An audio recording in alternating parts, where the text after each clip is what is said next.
Hey, welcome to the show, everybody. Happy Monday. This is the Council on Future Conflict, episode 496, and we're going to be talking about While America Burns and Goodbye Europe. I am joined, as always, by my buddies.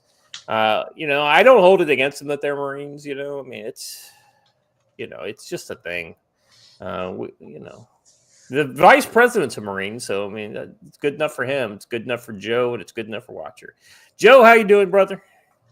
Man, you know what? It's not bad. We got Al out shooting this weekend, so that was actually pretty Awesome. cool. We had a good time playing around with some of his stuff. A lot of fun. Big things going on at Camp Ponderosa. We got some folks coming out this weekend for a class, and then we got people starting to register for our big training week in May. So a lot of fun stuff. But the coolest thing that has happened over the weekend was my acquisition of the Spam Can safe. All right. So it's a Spam Can that's actually a safe. And I know what you might be thinking. You might be thinking, well, you just told us where your valuables are. Thanks to a fan of this show, I have so much spam that it's going to take you hours to find this amongst all of the others. And by then, either my dogs or I will have ended your life. And I'm afraid, actually, if I put anything in this and I put it with the other spam, I may never find this again. So, pretty cool, pretty fun stuff. Been a long weekend. I hear Hunch did some property damage down at NC Scout's place. He may have personalized one of NC Scout's barricades for him. So, fantastic stuff. Nice. Good times. Real quick before we get any further, Big N $5.99 over on Rumble for $10. Thank you. That's very generous of you. Let's start the morning off on a good note. Yeah. Good note. We're all positive around here, guys. Someone who does Kydex holsters should make Joe a Spam Can holster for his belt. Nice. That would be. But I do know this: a stack of 3 Spam singles fits well in a mag pouch. So, just saying. Things that I never knew that I need to know. Watcher, how you doing, brother? Honestly, not great. Well, I woke up with a pretty bad sinus headache, and it's kind of only getting worse. So, if I drop out midway through, you know why.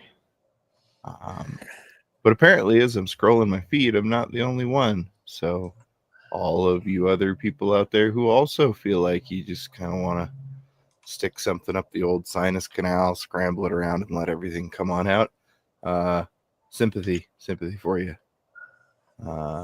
Yeah. Yeah. I mean,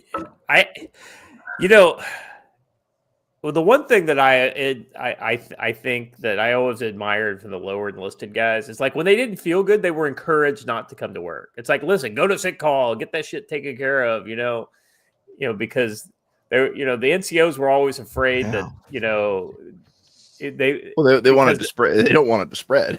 They don't want it to spread, but even if it's injury or hurt versus injured, I always drew the distinction there. Injury, yeah, you need to go to the doctor. Hurt, yeah, you go to the doctor. And our Army docs did a really good job of helping us identify malingerers. But yeah, I mean, it's you guys got the ability to go to the TMC in the morning and go to sick call.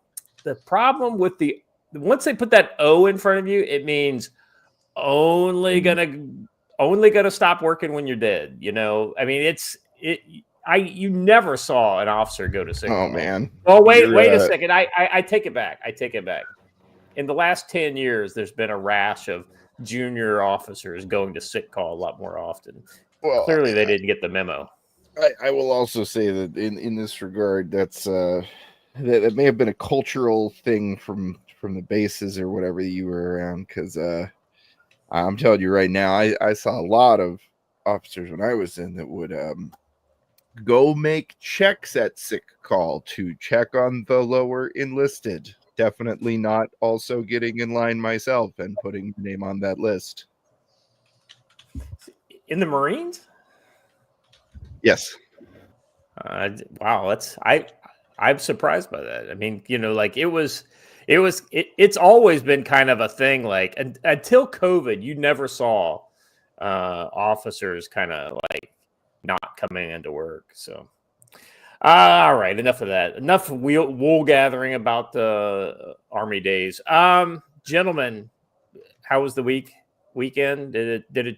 We're going to be talking about some spiciness in some places in the U.S., but how did it work out for you guys? It worked out great for me because I never left the camp. So yeah. But I did have some guys actually in town paying attention to the Tesla chargers there, and they were met by the local police department who was doing the same thing. So they all just ended up having fun hanging out together and discouraging the bad folks. Yeah. Well, here's what I want to know. I want to know when the Antifa is going to show up to protest watchers, subjugation and oppression of those chickens. Mm-hmm. Right. That's why when I first texted Watcher to wake him up this morning, I said, "Get up, chicken wrangler." Oh boy. He's like the Braxton McCoy of the chicken world. Very, very quickly getting that reputation, Watcher. Okay. I'm sorry, my brain. I'm having a bit of trouble tracking. I know, and that's one of the reasons why we're doing it to you, because it's kind of funny. Let's see here, Corporal. It's time to get up and get moving. The rest of us have started our day. Forging freedom. I've always been so hesitant for this because I remember the first time I heard about one of these is because somebody got a brain amoeba from using one and fucking died. By actually calling Watcher on the phone, I did the modern equivalent of throwing a trash can down the squad bay, which is good. Yeah. So yeah. Watcher. I know that's well, now that you say that, I'm just gonna take your ringtone and redo it to Gunny Hart. It'd be good. All right. They let him do that anymore. Oh, that would be a terrible shame. If that's true, then someone needs to be punished. Gentlemen, let's talk a little bit about the third odds and ends that I don't have, by the way. So just in case you guys have a suggestion for one, go ahead and throw it in the private chat while I talk about the first one, which is Russia seeks to balance ties with U.S. and China, says official. This is interesting, because this kind of goes to show that as soon as any kind of sanity comes back to Americans' foreign policy, Russia's like, wait a second, we want to have decent relations with America, because we don't want to have China too much, be too in the pocket to China. Joe, this kind of goes back to remind me of some of the analysis that you and I and Stan and several other people were talking about in the early days of the war, where we basically said, listen, China and Russia are not natural allies. No, they've been enemies for a lot longer than they've been allies. And let's be honest, Maoism and Leninism are not the same thing. And it's a clash of different ideologies or different methods of getting to the same place. Interestingly, I went and saw Jason Statham's new movie this weekend. Oh yeah, and it's relevant. So let me. It's kind of a long way around, but go for it. A Working Man. It's about a young Hispanic girl who gets kidnapped by human traffickers. Well, you'd figure since it's Chicago, the human traffickers would naturally be Hispanic of some variety, right? Nope, they're Russians. Oh wow! And we had to make the Russians the bad guy. And what's funny is any modern movie anymore, it is about the Russians being the bad guys. So I just found that interesting and a cultural touch point, right? We have to make the Russians the bad guys in literally everything. Yeah, we're back to the 80s again. And we, again, proving that we can't do anything original. Yeah. So, no, I didn't see Snow White. I just literally said I saw Working Man. So, and I don't think he will ever see Snow White. You know, I don't know if you guys. This was a topic of discussion in this house over the weekend.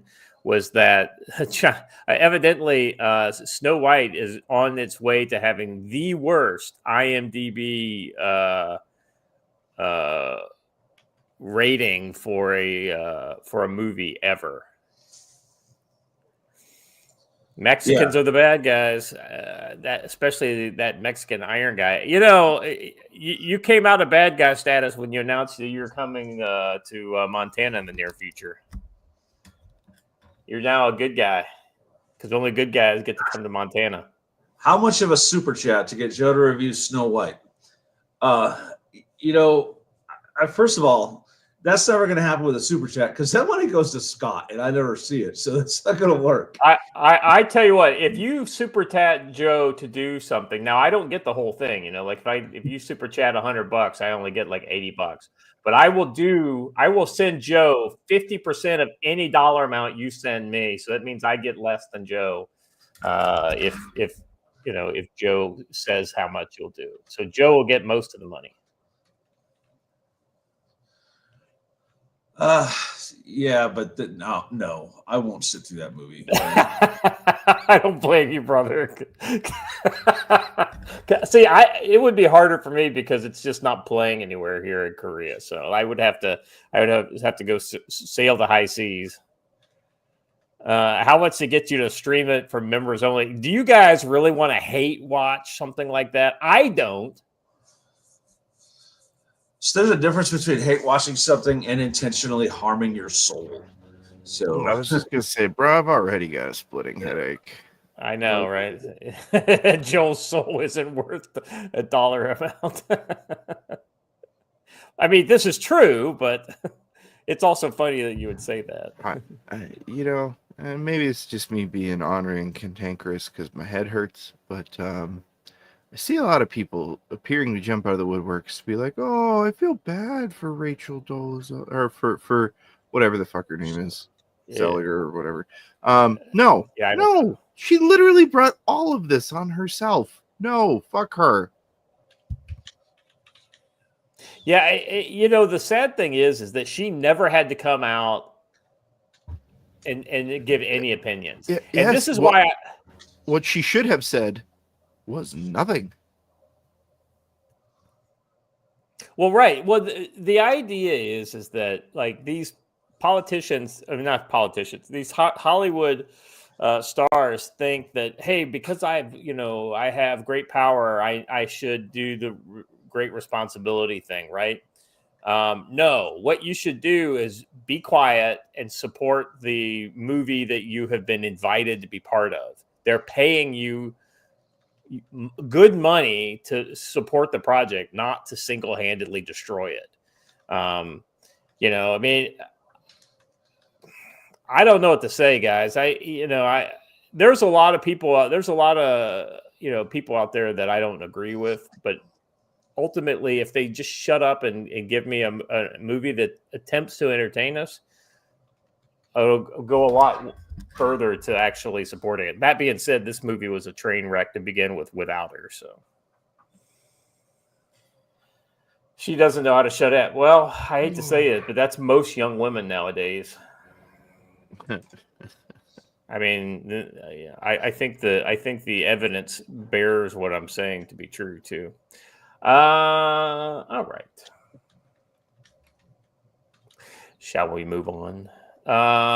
Let me get back to this article. We never really kind of talked about it. Russia seeks balance ties with U.S. China, says official. The Kremlin is seeking to balance its relationship with the United States alongside its military and economic partnership with Communist China, according to a senior Russian official.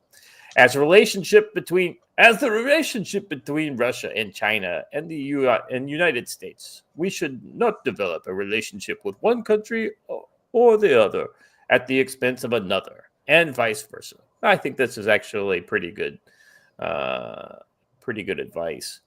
According to the translation for the comments, he said to Bloomberg, Overchuk added that Moscow was eager to continue working with Beijing to implement and expand a strategic agreement signed by the two powers back in 2023.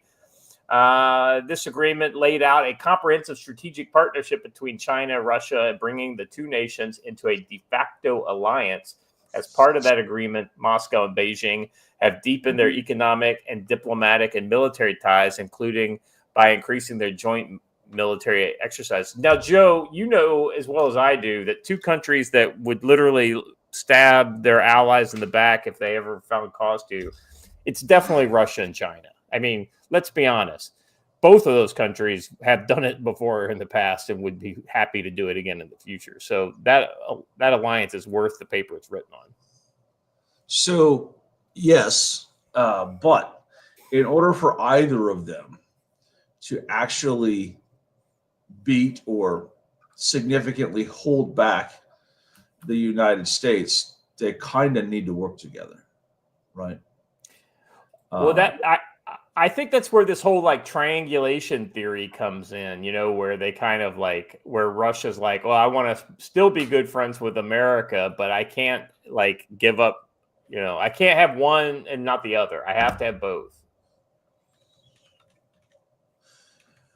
That's true. But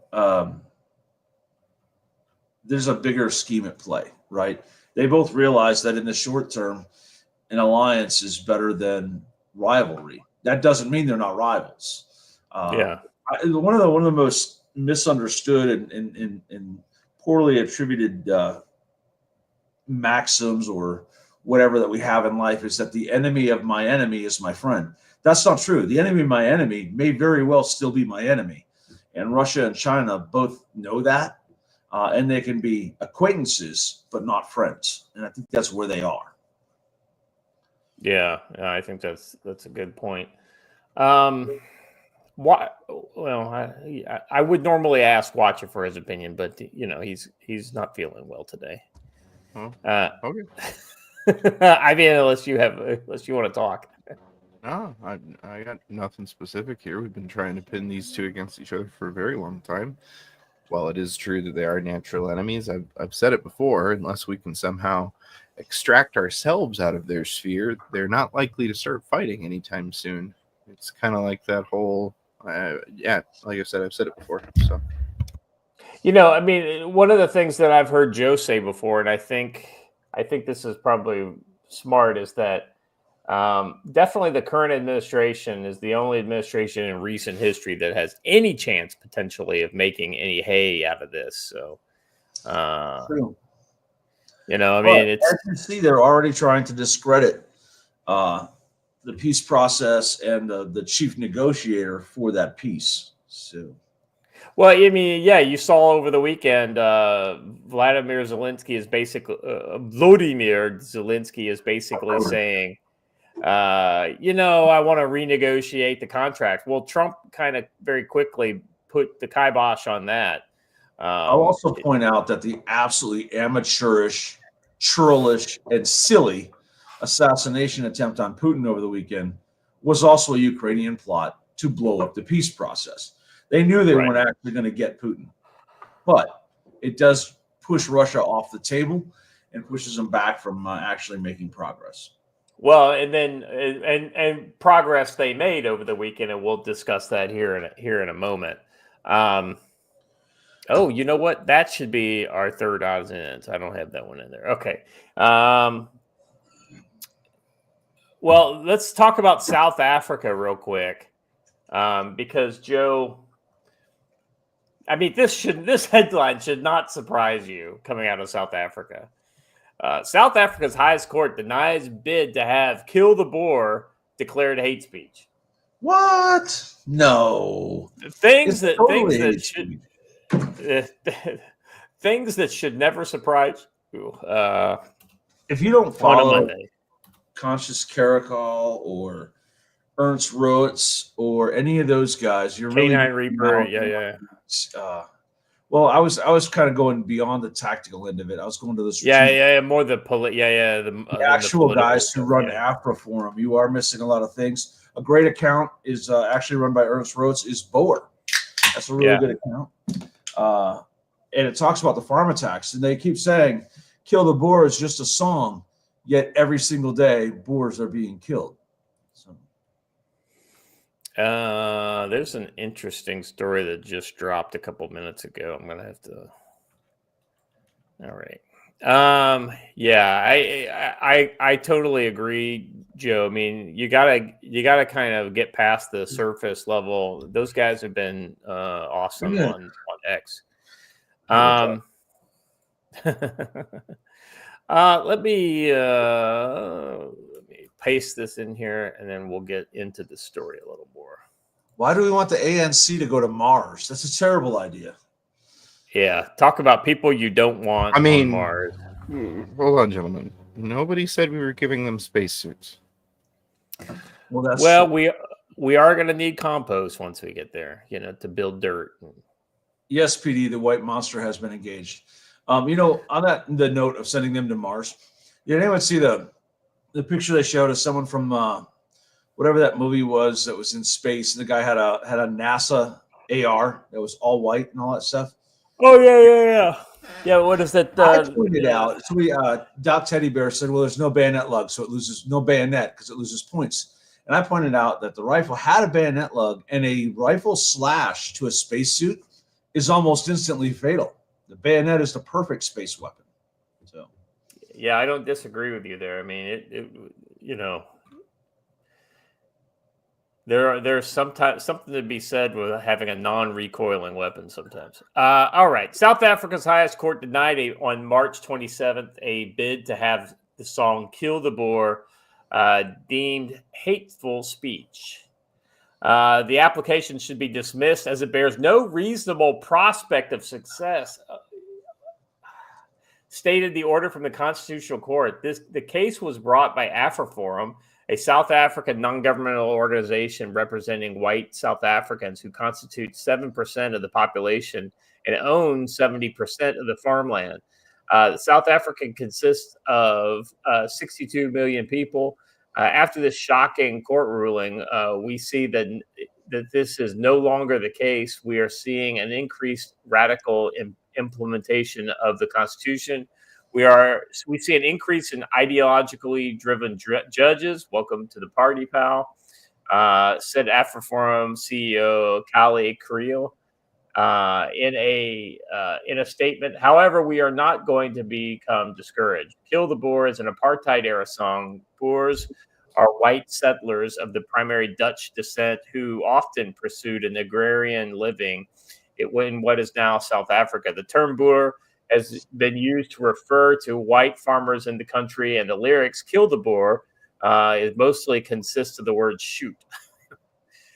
Resuscitations of the chant often correlate with the rising violence targeting white farmers, according to Ernst Roetz, a South African political activist and executive director of the newly formed advocacy group Pioneer Initiative. When the slogan particularly is chanted at high-profile events by high-profile politicians, there tends to be an increase in murders on farms. The song has been actively promoting white genocide, which I think is true. And it literally says "kill the white person." Yeah, and people such as Donald Trump and Elon Musk have recognized this. The song Kill the Boer goes beyond mere words. It incites violence, stokes hatred, and deepens divisions within our society. Farmers play an essential role in feeding the nation, and to see their work and lives targeted by such harmful rhetoric is an affront to the values of respect and the dignity we should uphold. I totally agree with this. I'm curious what the response to the resettlement of Afrikaner refugees has been, with that program from the Trump administration. I know a lot of very public Afrikaners were saying, listen, we're not leaving. We're from here. We're going to fight for here. Right. But that's a very good public face. Whereas I know there are a lot of people who are very scared and probably willing or are ready to pop smoke at this point. Well, the song was originally ruled as hate speech in 2010. It was overturned in 2022. And then now we have it back out. That tells you it's not an apartheid era thing. If it was hate speech for 12 years after apartheid, and then, I don't know, let's see, what's 94 to 2022? What is that?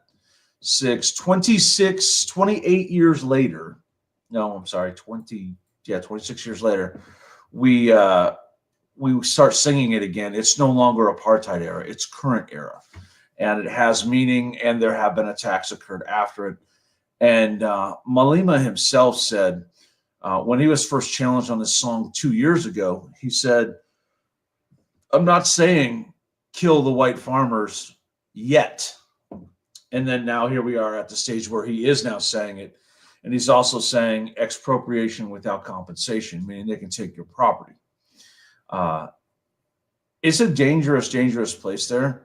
And you might think, well, that's South Africa, right? We are literally on the South Africa plan and on that arc at the moment. Yeah.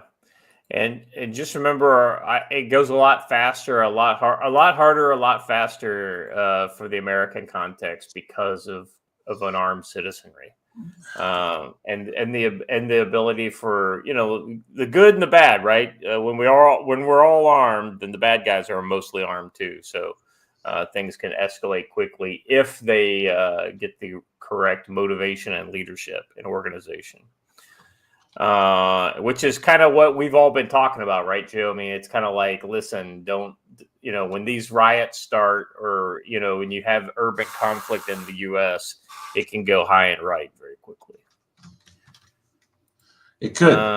It could. And, there's a question in the chat being posed about, do you form a fight back? Do you leave or whatever? And I was going to type it out in the chat, but I'm just going to say it. I have twice offered evacuations to two different South Africans, our two favorite South Africans. Yeah. And they both told me the same thing. Interestingly, they're from two different socioeconomic classes at two different ends of the country. And they both said the exact same thing. No, thank you, but come and fight with me or support our fight. Help us because this is our land. Where are we going to go? And they're actually right. When people migrate from South America here, what do we say? Well, you should stay home and make your country better rather than coming here. Same thing with South Africa. Would you be ran off from your home or would you stand and fight? And famously, right in the height of the riots of July 2022, KwaZulu-Natal riots, Keon Reaper was like, nah, bro, but I'd gladly have you come and help me. I'm not going anywhere. They're going to have to kill me here. And we hope that they never do, but that's his thinking. So they're right. Yeah. All right. Final thoughts on this, guys. I think this is the kind of just the mindset of the most demented wing of the left, especially this modern left that's focused on racial hatred and racial identity more so than anything else. While we didn't have apartheid here, there's a lot of people who want to try to think that some of the things with the Jim Crow South or whatever was apartheid. It wasn't. There was no, there's no direct comparisons between the two systems, but they still like to go with that racial identity stuff. That is just totally poisonous. So it's kind of good to just kind of check in with them to see what's going on there. All right. Random PMW Guy 84 for $5 says the West Cape needs to build an army and declare independence. They could gain recognition under a Trump administration and get more international help than Rhodesia ever did. Yeah. I don't think that's true. They would get American help, and that is it. Nobody else is interested in South Africa whatsoever, except potentially the Russians. which is or the Chinese actually. Well, the Chinese are interested in extraction. They're not interested in political things. That's true. But they would actually end terribly if they did that. Yes, I agree with you. That's probably what needs to happen. But let's be honest, it would end terribly. So if you don't believe that, go back and watch an old movie from the 70s or 60s, actually, called Zulu Dawn. And it paints a very different picture than reality of what happened during that conflict and who was at fault and all that stuff. So, welcome to our friends from South Africa in the chat. Well, from Kenya, but he is from South Africa. Yes. Yeah, right. He's. I'm going with country of origin more so than where his current address is. Another one of our favorite South Africans. Yes. All right, let's move on, shall we? Our third odds and ends today is. I thought this is when I saw this headline, I was like, this is what happens when you actually do reporting. Key takeaways from this is the third link under the odds and ends. Yep, I think you got it there. Key takeaways from New York Times secret history detailing U.S. shocking involvement in the Ukraine war. Joe, can you believe it? The U.S. was involved. No way. It's years too late, and alternative independent media had already done so much of the work exposing the reality, including 600-page books, which have been published. But the New York Times Sunday is out with a lengthy report on the partnership, the secret history of Americans' role in the Ukraine war. Up till very recently, mainstream media gatekeepers wouldn't so much as admit that a proxy war was unfolding from the very start of the Ukrainian conflict. This even after the so-called paper of record had earlier in February 2024 acknowledged that the CIA had built 12 secret spy bases in Ukraine to wage a shadow war against Russia going back to 2014. Again, it comes much too belatedly. But now the Ukrainian forces are clearly losing the fight. The Times admits that the prior Biden administration was far more involved in being embedded on the military and intelligence level with Ukraine than was previously made public by official sources. Joe, gosh, wow, what is going on with the New York Times basically telling the world that Joe and Scott were right? I mean, Next thing you know, cats and dogs will be getting along. Cats and dogs living together. It's mass hysteria. Let's see. The report is a deep dive into the extraordinary partnership that became Zelensky's secret weapon in countering Russia. It begins by describing that within 2 months of Russia sending his army across the border, Ukrainian generals in civilian clothes were being secretly whisked away for high-level war planning sessions at U.S. bases in Germany.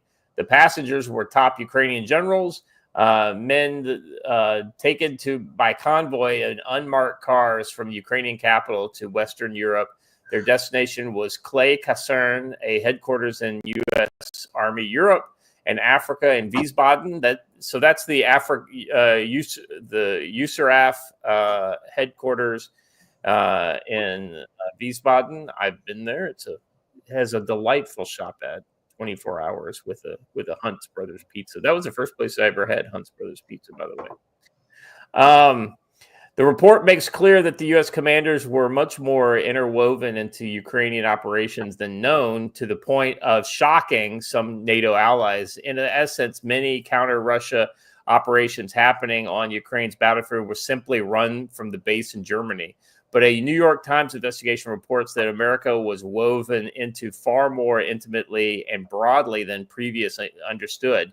At critical moments, the partnership was a backbone of the Ukrainian military operation that, by U.S. counts, have killed or wounded more than 700,000 Russian soldiers.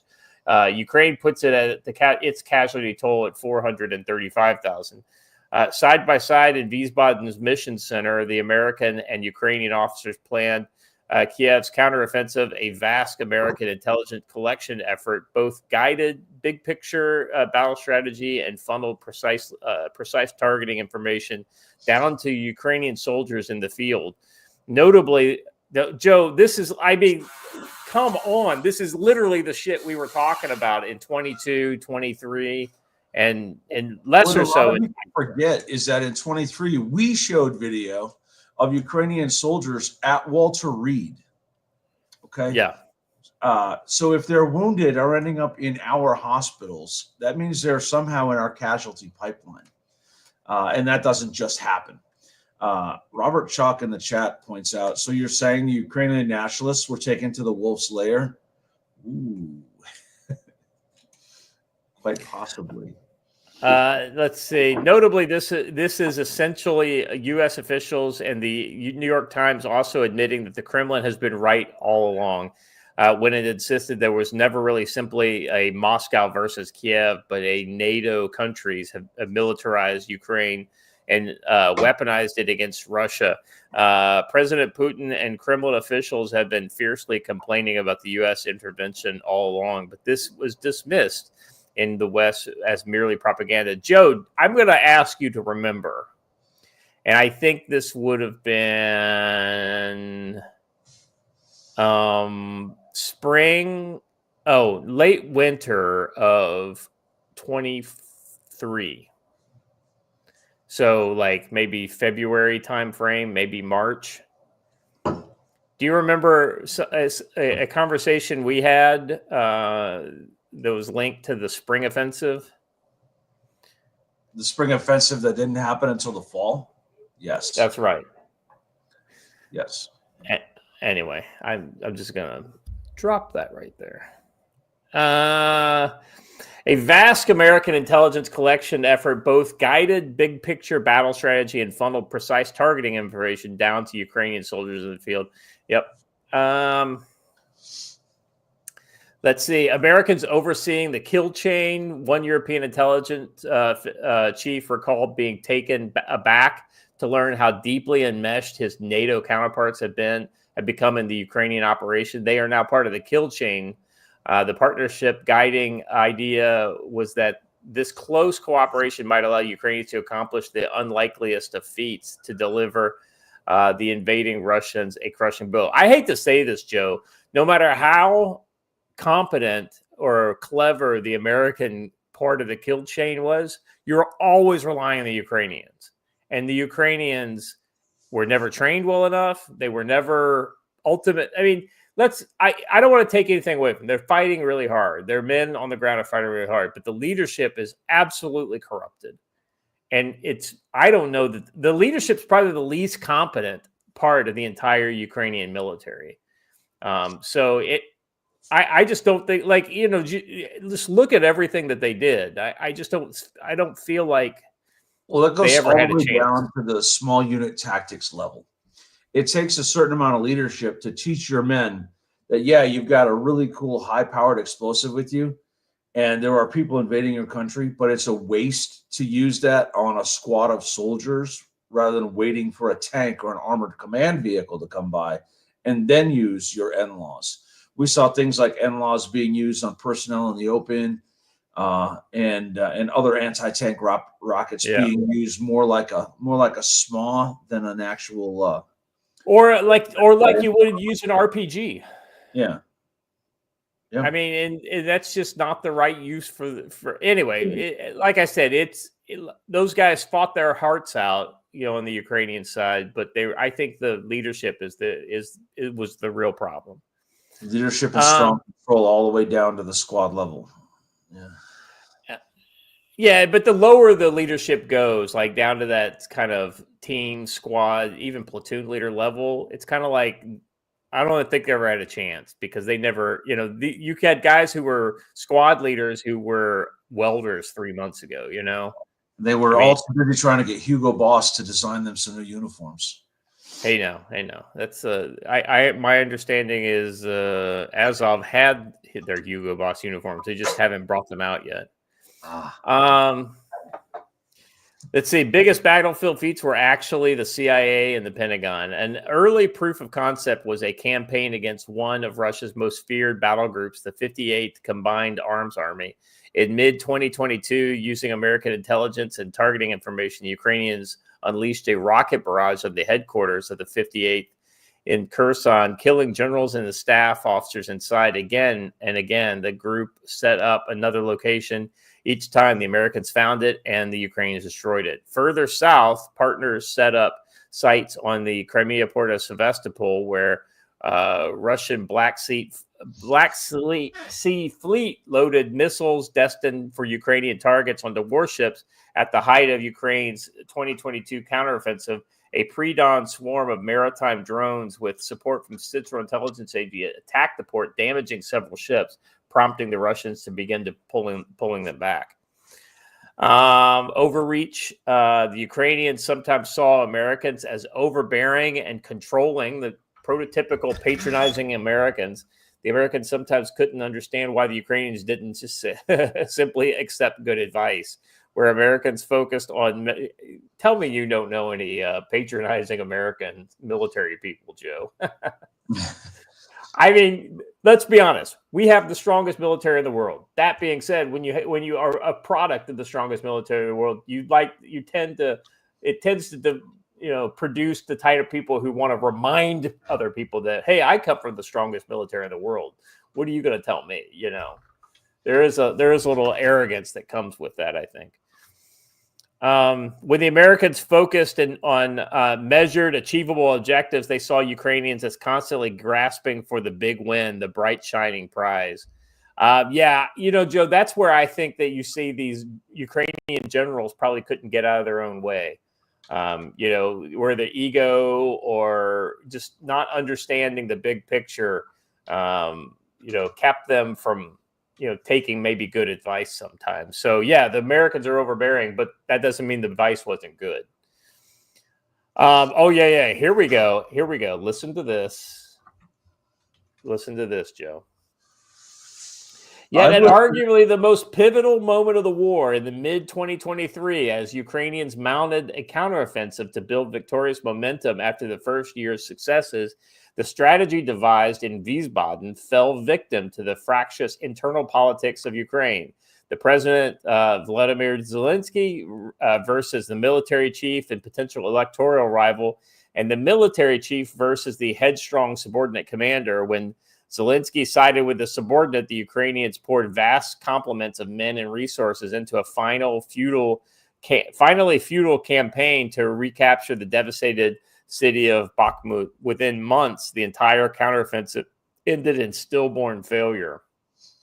Remember, Bakhmut was exactly like Mariupol, an unnecessary defense to the last man, when they could have preserved combat power by withdrawing. And the Russians, in both cases, offered to let them do just that. That's one of the things that the media and everyone else has tried to bury. We know that in Mariupol, the Russians offered them a withdrawal. And we know that in Bakhmut, they offered them a withdrawal. The media mentioned it once and never said it again because it wasn't cool. We have to paint the Russians as the bad guys here.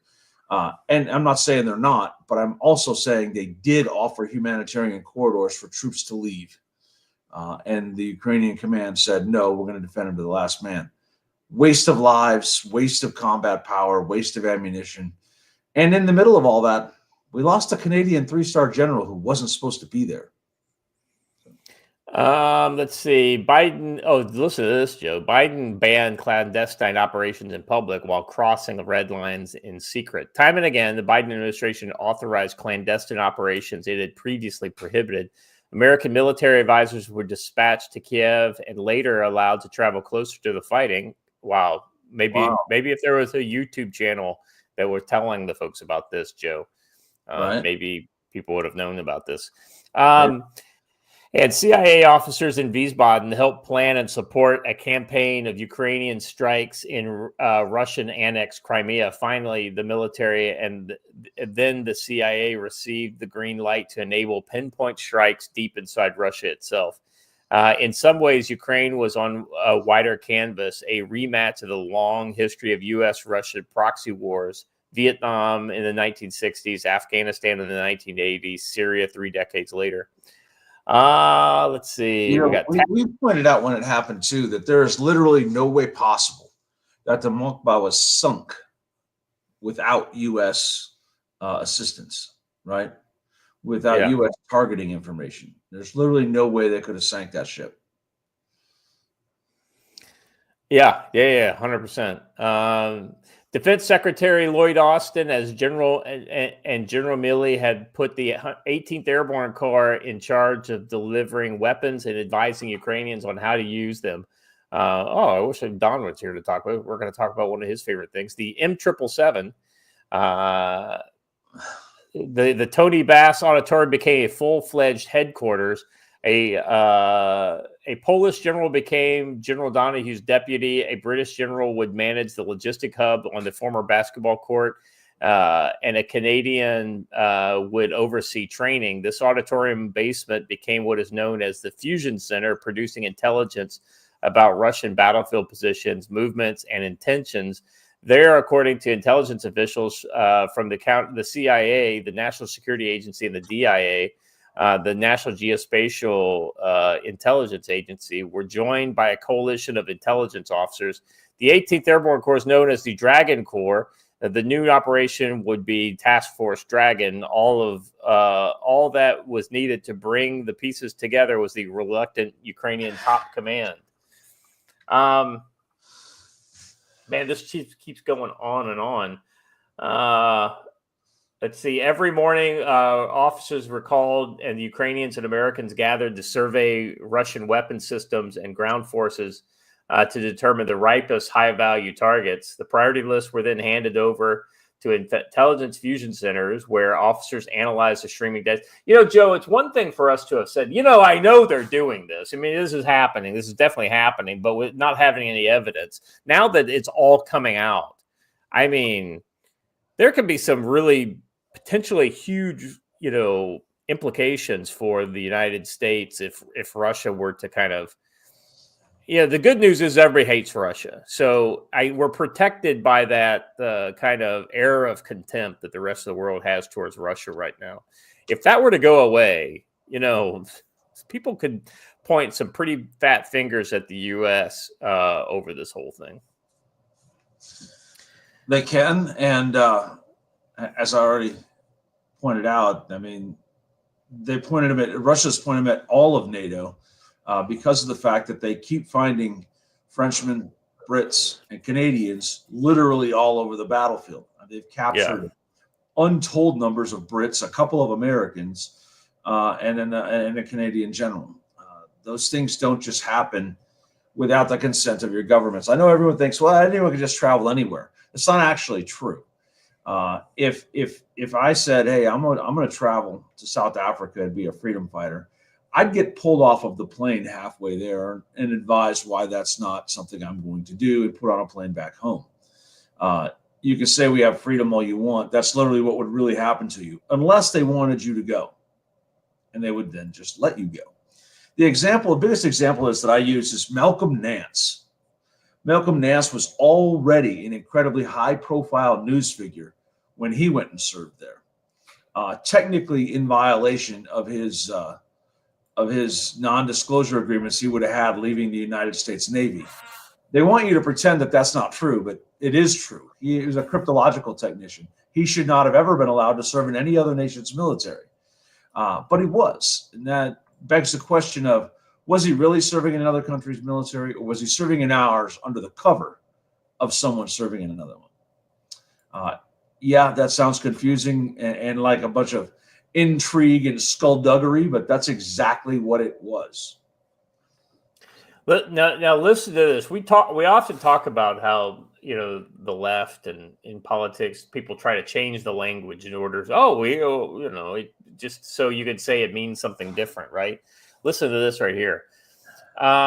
Inside the U.S. European Command, the process gave rise to a fine but fraught linguistic debate, given the delicacy of the mission.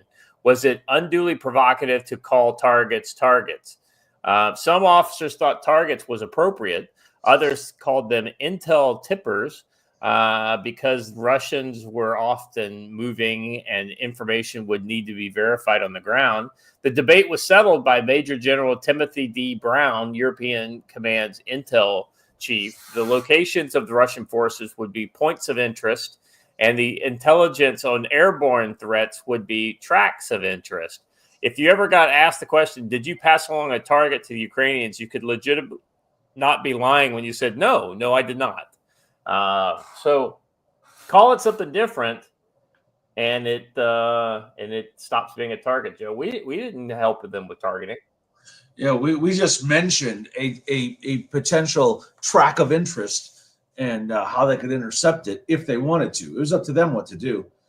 You still provided targeting information. Let's see. CIA and assassinations of Russian top officers. The White House also prohibited sharing intelligence on locations of strategic Russian leaders, like the Armed Forces Chief Gerasimov. Imagine how it would be for us if we knew that Russians helped some other country assassinate our chairman. Like, we'd go to war, right? Similarly, Task Force Dragon couldn't share intelligence that identified locations of individuals. The way the system worked, Task Force Dragon would tell the Ukrainians where Russians were positioned, but to protect intelligence sources and methods, the Russians from Russian spies, it would not say how it knew what it knew.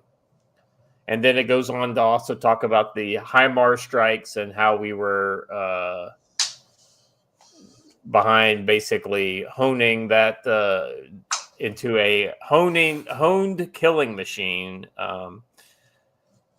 But you notice it doesn't mention our involvement in the bombing of the cafe in Moscow that killed the Russian military blogger.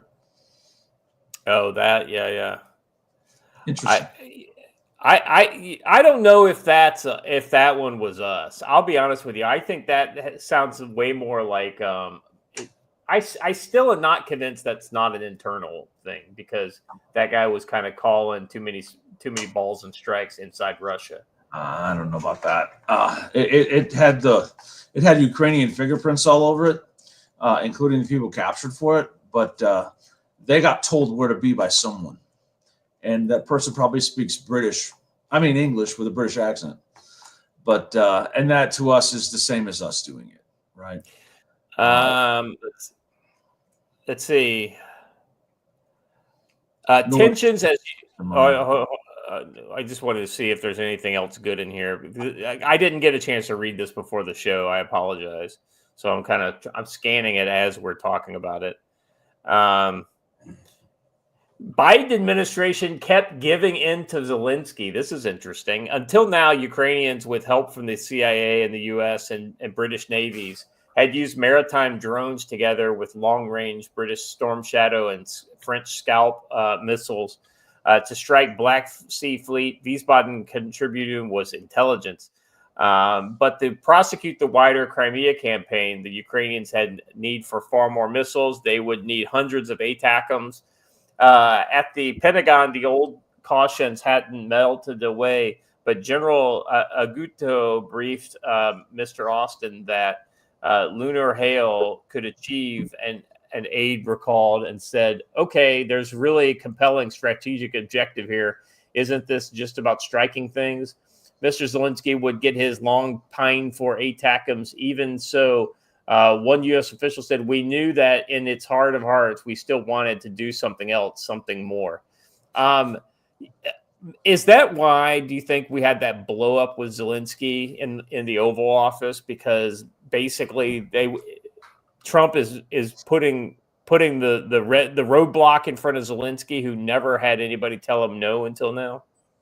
No, I think Zelensky, being an actor, was told exactly what to say by this guy who lives about 6 blocks from the White House. His first name is the same as a former prime minister of Israel, Barak. He was told to do that because they needed that conflict out in the public and on TV in order to screech and scream about Donald Trump and J.D. Vance. So Zelensky was put up to something, and as you could tell, it didn't go the way he wanted. He was probably told it was going to go very differently, and that he needed to assert himself and that they would cave. And when that didn't happen, if you looked, he was distraught for like 4 days until he wrote the apology letter. Yeah. And he was not getting what he wanted. I don't think that I think Zelensky was surprised, but I think he was coached to do exactly what he did because they wanted that soundbite. And it didn't go the way that the left thought it was going to go. They thought it was going to go their way, and it did not. All right, buddy. If you can figure out a way for me to read an article before the show that hasn't been released until after the show starts, you tell me what it is because I don't know what it is. All right. Allies clashed over Kursk incursion. Yeah, that doesn't surprise me. It was almost blackmail. It was blackmail, a senior Pentagon official said. U.S. intel behind attacks on the Kerch Straits bridge. That no surprise there, Joe. All that was way too precise for us to not be directly involved in that. Lloyd Austin seen as godfather of secret ops. I don't know how. Wait, what? That's made up. That's not a thing. That is completely made up. Let me read the section here. In early January, Generals Donahue and Cavoli visited Kiev to meet with General Syrskyi and ensure that he agreed on plans to replenish Ukrainian brigades and shore up their lines. The Pentagon official said from there they traveled to Ramstein Air Base where they met Mr. Austin for what would be the final gathering of the coalition defense chief before everything changed. With the doors closed to the press and public, Mr. Austin's counterpart hailed him as the godfather and architect of the partnership that, for all its broken trust and betrayals, had sustained Ukraine's defiance and hope and begun in earnest on that spring day in 2022 when Generals Donahue and Zabroditsky first met in Wiesbaden. I figured it out. I know why they called him the godfather of covert ops, because the biggest covert op he ran was himself not being at work for like 60 days straight. This is true. Covert op. This is true. I still have questions about that because those CID agents would have had to have submitted reports on their daily activities, right?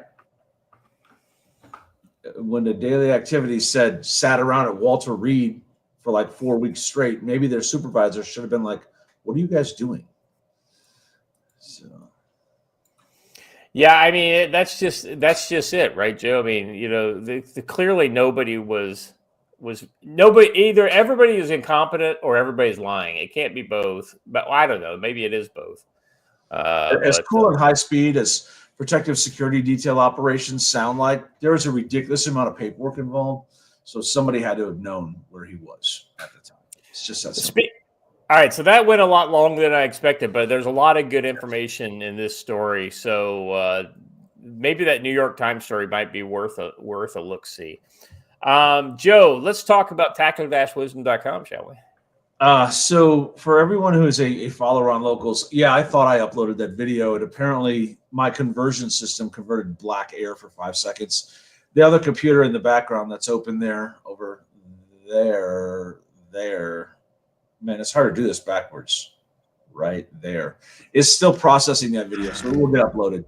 And that's the video on Bleeding Kansas and what it looks like now versus what it looked like then. So that will be up. I also have another book review that went up there last night on the Locals page, Volume 2 of The Reluctant Partisan, The Underground. It focuses on urban operations and clandestine carry pistol, which is a different term than concealed carry. Clandestine carry means carrying a pistol where you're not allowed to, which is a neat thing, interesting thing. So anyway, check that out. We also, over the weekend, got to work on updating our schedule for the rest of the summer. So that will get posted at tactical-wisdom.com by the end of the week. We've got a lot more things planned, a lot more things going on. I've got a private class I'm doing down in Oklahoma, second weekend in June. So I thought I might throw a couple of days of Oklahoma stuff in there too. So just be watching the schedule. Neat stuff. Shirt sales took off over the weekend, so bear with us while we get all those shirts made. And I'm wearing the really cool one now. I'm not going to turn around and show you the back of it because then it would just be weird. It would get awkward. And it says, "Am I not sending you?" It's a quote from Judges 6:14 when Gideon said, "Hey God, why won't you help us with this oppression?" And he said, "Am I not sending you?" And I felt like it's a great shirt for the moment, right? We are being sent to do the work. So check them out. Buy one. Buy some books. Tell your friends to buy some books, and then tell your friends to tell their friends to buy some books, because we really need to make some money. Say again. Oh, I'm sorry. You're beginning to move on. Made me remember something. I want to thank everyone. Yeah, Josh Clark. Of course, I'm not wearing pants. Who wears pants when you live stream? But I wanted to thank everyone who went online and picked up the items from the Camp Ponderosa wish list, and I will drop that here in the chat again. We're very grateful for that. It's going to make things a lot better for our events over the summer, and y'all are just incredibly generous. And to the one fan, you know who you are, who has offered to fund our chapel project. We thank you from the bottom of our hearts. It's very, very generous. And we are going to get working on that right away. So. Yeah, that's awesome, man. That was a huge blessing. I don't know if you want to talk about that quite yet publicly, but I really don't want to because I don't know if the people want it known. But you know who you are. Thank you very, very much. You know who you are. You know what you did. Yes. All right. Before we get into this next topic, I wanted just to play this clip from Pete Hegseth, the SecDef. I have to remove that and then add that. There we go. Here's a video from the SecDef. Hey everybody, Pete Hegseth here. We're about to land in Washington, D.C. on our way back from Tacoma, where we've been meeting with the troops, talking to allies and partners, reestablishing deterrence in the Indo-Pacific. It's Sunday, but of course we're still working. I want to show you one thing.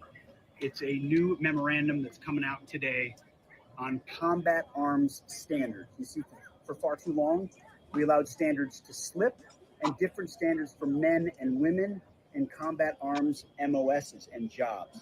That's not acceptable. We need to have the same standard, male or female, in our combat roles to ensure our men and women who are under our leaders or in those formations have the best possible leaders and the highest possible standards that are not based at all on your sex, if you're a man or a woman. So we're signing this. I'm signing this memorandum today. The services will review, and soon we will have nothing but the highest and equal standards for men and women in combat. So, the reading between the lines here, Joe, it sounds to me like the women are going to have to pass the same PT tests that the men will have to pass in those combat arms jobs. And why not? And why not? That's exactly right. You want women in the infantry, you want women in artillery, you want women in combat engineers. That's fine. You can be in those things.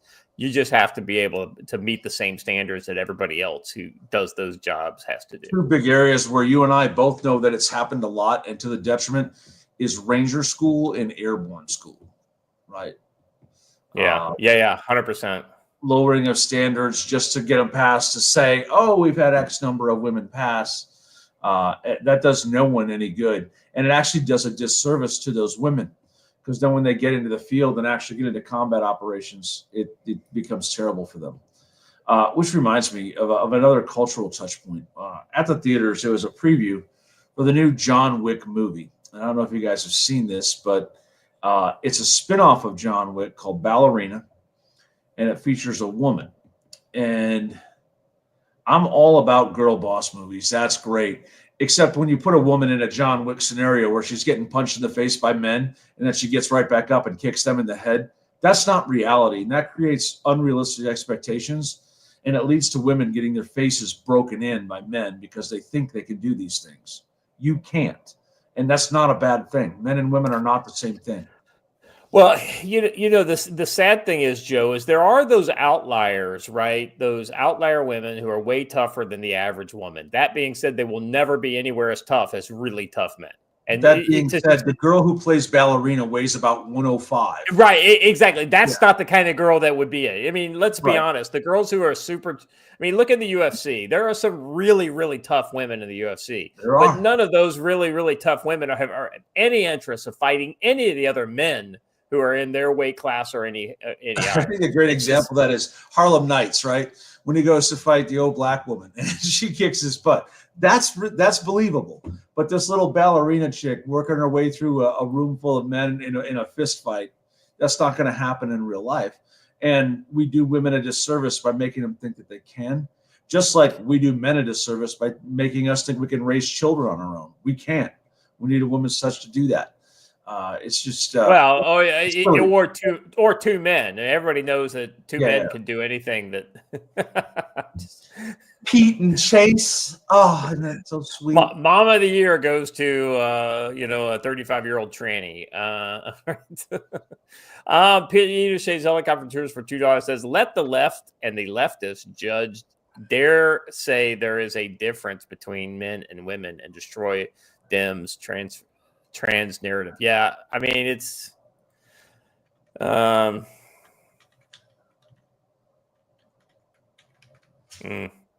all right. Joe, I'm going to dedicate this next segment to you, my friend, because I literally, not lying, I've ripped almost 80% of these links directly from your timeline, because you've been just all over this stuff. So this first one is this tweet from Julio Rosas. So we're keeping track. Barely a full weekend, and we've had mass unrest in Chicago, Northern Virginia, and New York City. It's that time of the year again. And then, so yeah, I think the next is the actual one that he refers to. Yeah. I think that next tweet is the one that he refers to from Chicago. Joe, what did you think of this Chicago action? Well, I think it was second only to the one in Washington State where they said it was a juvenile party that led to 6 people being shot. This looks like a juvenile party on the side of the street. And then I know we're going to get to the mall one too. Feral urban youth of whatever. It's not a racial thing, as you pointed out before the show, right? It's the folks who live in that culture, regardless of skin color or whatever. But they get into this urban culture of violence. Here it is. The music glorifies it, and then you have this kind of stuff happening. You live in a collapsing society. It's just the way that it is right now. Yeah.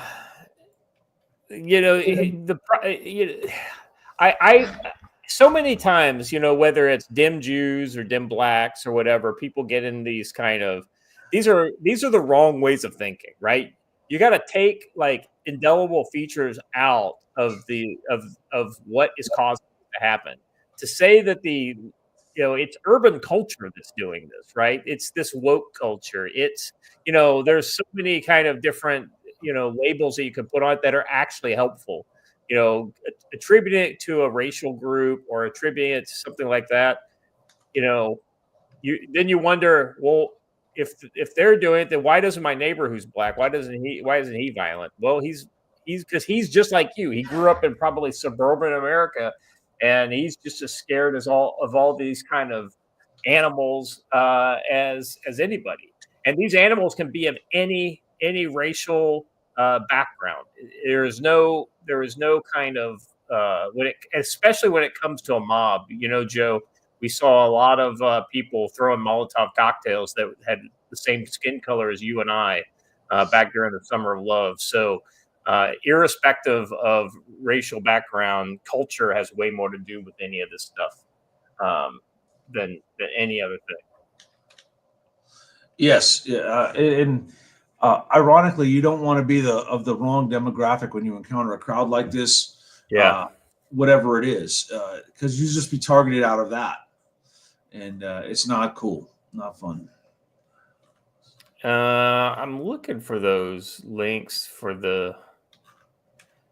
Let's see. I think we have. Let's see. There's more videos. I think in this on this tweet. Let's see what's next. And now these. I think that this started as some sort of a street shutdown type of like one of those takeover. Yeah, street takeover, right? And there was a lot of future doctors, lawyers, and astronauts in that crowd. Probably, I wouldn't be surprised if there are some non-Americans in there. That wouldn't be surprised, especially in a city like Chicago. Yeah.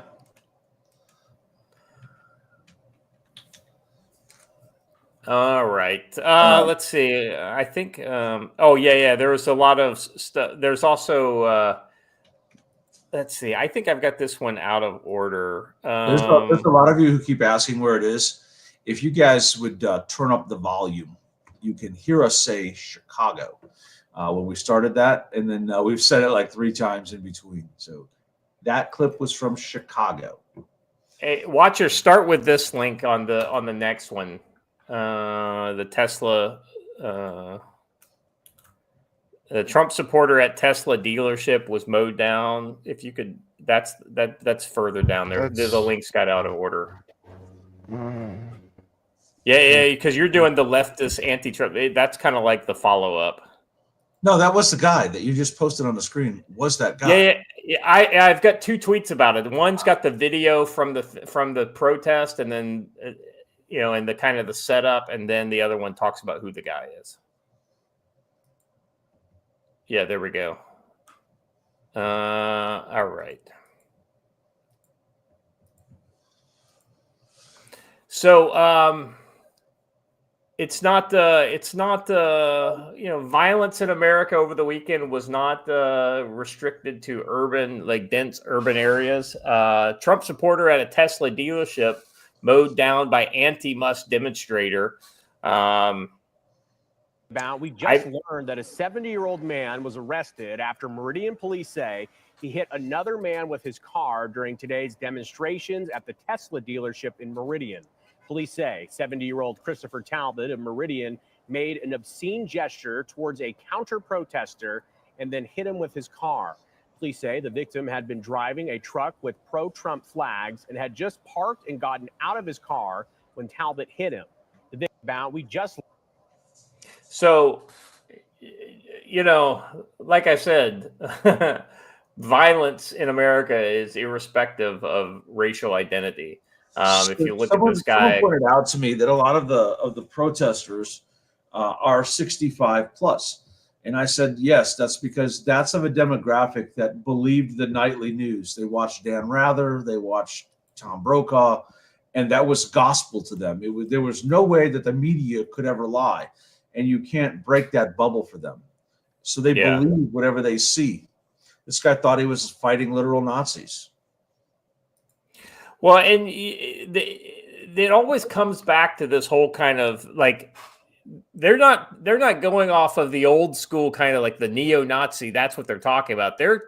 Anybody they don't like is who they're targeting essentially. So this is a tweet from Andy No here. Leftist anti-Tesla protester was arrested for allegedly ramming a Trump supporter with a car in Meridian, Ohio. Christopher Talbot. I'm sorry. What did I say? Iowa. You said Ohio, which does not exist. Yeah, the fair cop. Christopher Talbot has been charged with felony aggravated battery. The attack happened as part of a nationwide anti-Trump and anti-Elon Musk direct actions at Tesla stores. No continues on by saying video from before the car ramming, showed lots of Trump supporters, and he's using a car as a means of violence. Joe, wow. It sounds like that happened somewhere else, but that is more related to Europe than, because a car attack happened in Europe too, if I remember correctly, in the last 72 hours. But it immediately went away because the suspect was the wrong guy. So we can't. He doesn't meet the narrative that we're trying to establish. Those people, and it turns out that Muslim males are just really bad drivers. It has nothing to do with ideology. They're just bad drivers. I mean, I've driven around in Iraq, so I mean, there may be some I can agree argument to with this. that. I can agree with this. Well, There may listen, be. There may be some, You know it's bad when you have to have a special driving class that is Iraq and Afghanistan specific, right? yeah. well, listen. I'll tell you what I find to be funny. I'm sorry. I'm really struggling. My head is killing me. But former theater man, Theater manager. Do those I those can't read that. studied at. Oh. Yeah, Hmm. he says former theater manager at Nampa Civic Center, former owner operator of an all-star entertainment. It's almost like these failed like drama kids have a problem. Yeah. By the way, well done, Juan Cholo. Well done. So Right. you have to scroll up a minute, but it was good. Did I miss that one? Yes, there it is. All right, let's continue on, shall we? So curious as to who's funding these anti-Tesla organizations. I mean, so we've got this story. Oh, yeah. This is literally a story about. Let's just go to the text because I think that's more clear. It's the next link, if you would, watcher. Because why talk about the story when the text, the actual, that's the one. This is Asra Nomani. She's a former Wall Street Journal reporter. Wall Street Journal reporter. She says, you ask who was funding the organization of Tesla takedown protests. I've got answers for you. After going on the streets of Northern Virginia for the local protests here, seeing familiar faces from the Virginia Democratic political machine, and then follow the money and the data. AstroTurf protest industry. To your question, the latest count is as of 3:30, which is yesterday. 24 organizations and counting are funding the organization of the Tesla takedown protests and leading the very partisan propaganda campaign against Tesla drivers, Tesla employees, Donald Trump, and you. She's responding to an Elon Musk, so she's literally writing to Elon. Those organizations have combined annual revenues of at least 124 million and counting. 100% of the groups are aligned with the Democratic Party. At the protest on 329 on Tyco Road in Tysons, Virginia, a photo I took of Virginia Democrats sign in front of the Tesla dealership. Most of these groups enjoyed tax-deductible status as a 501c3 or a 501c4 organizations, claiming they are nonpartisan. Okay. I need to not get off track there. Yes. A few have PACs.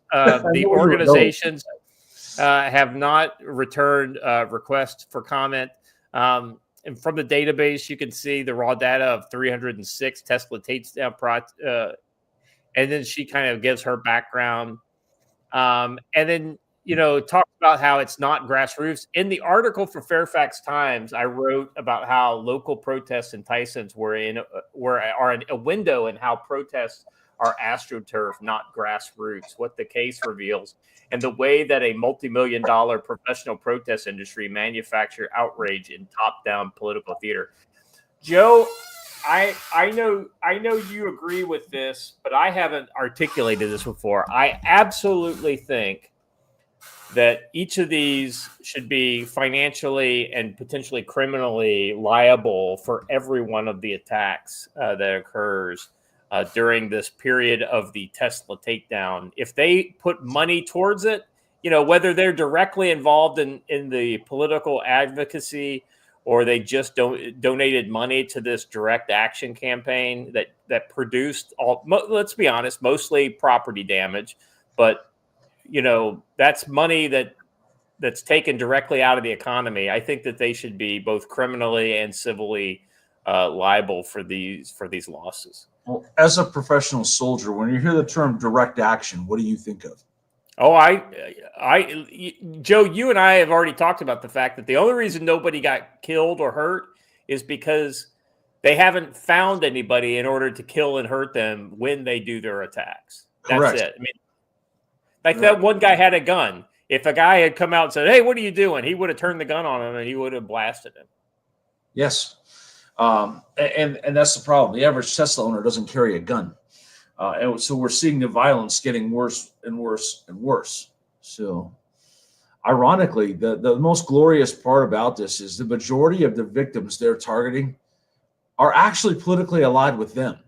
That's why they bought a Tesla, because they wanted to save the environment. And it's kind of interesting. Yeah. No, you're 100% right, Joe. Anyway, I just wanted to kind of make sure. I don't feel like I'm telling anybody anything here that is shocking or something that nobody here didn't suspect. But watching this, the Tesla protest has been the best thing to happen to Rivian in a long time, because they were going under because their trucks are absolute garbage. But right now, everyone's trading in their Teslas and buying Rivian trucks. Yeah, let's play this video and see, because this is her video. Tell me what democracy looks like.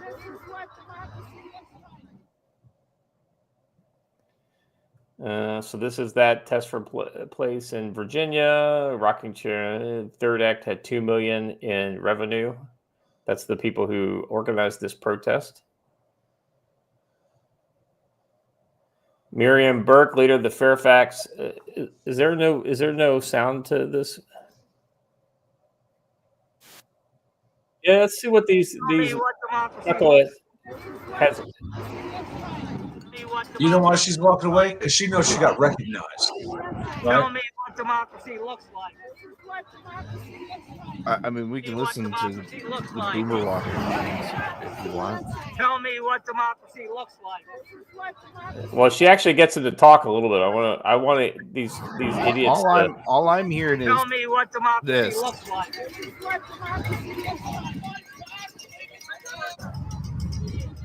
I wonder how much of their funding went to Old Country Buffet.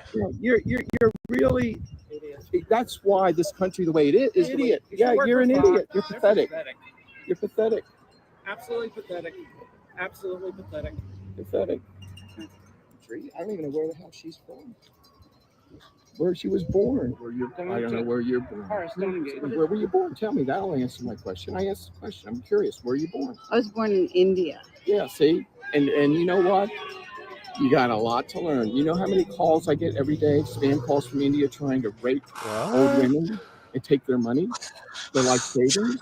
Yes. Oh my God! Hey, let me tell you about an issue that this guy did not care about 3 seconds ago.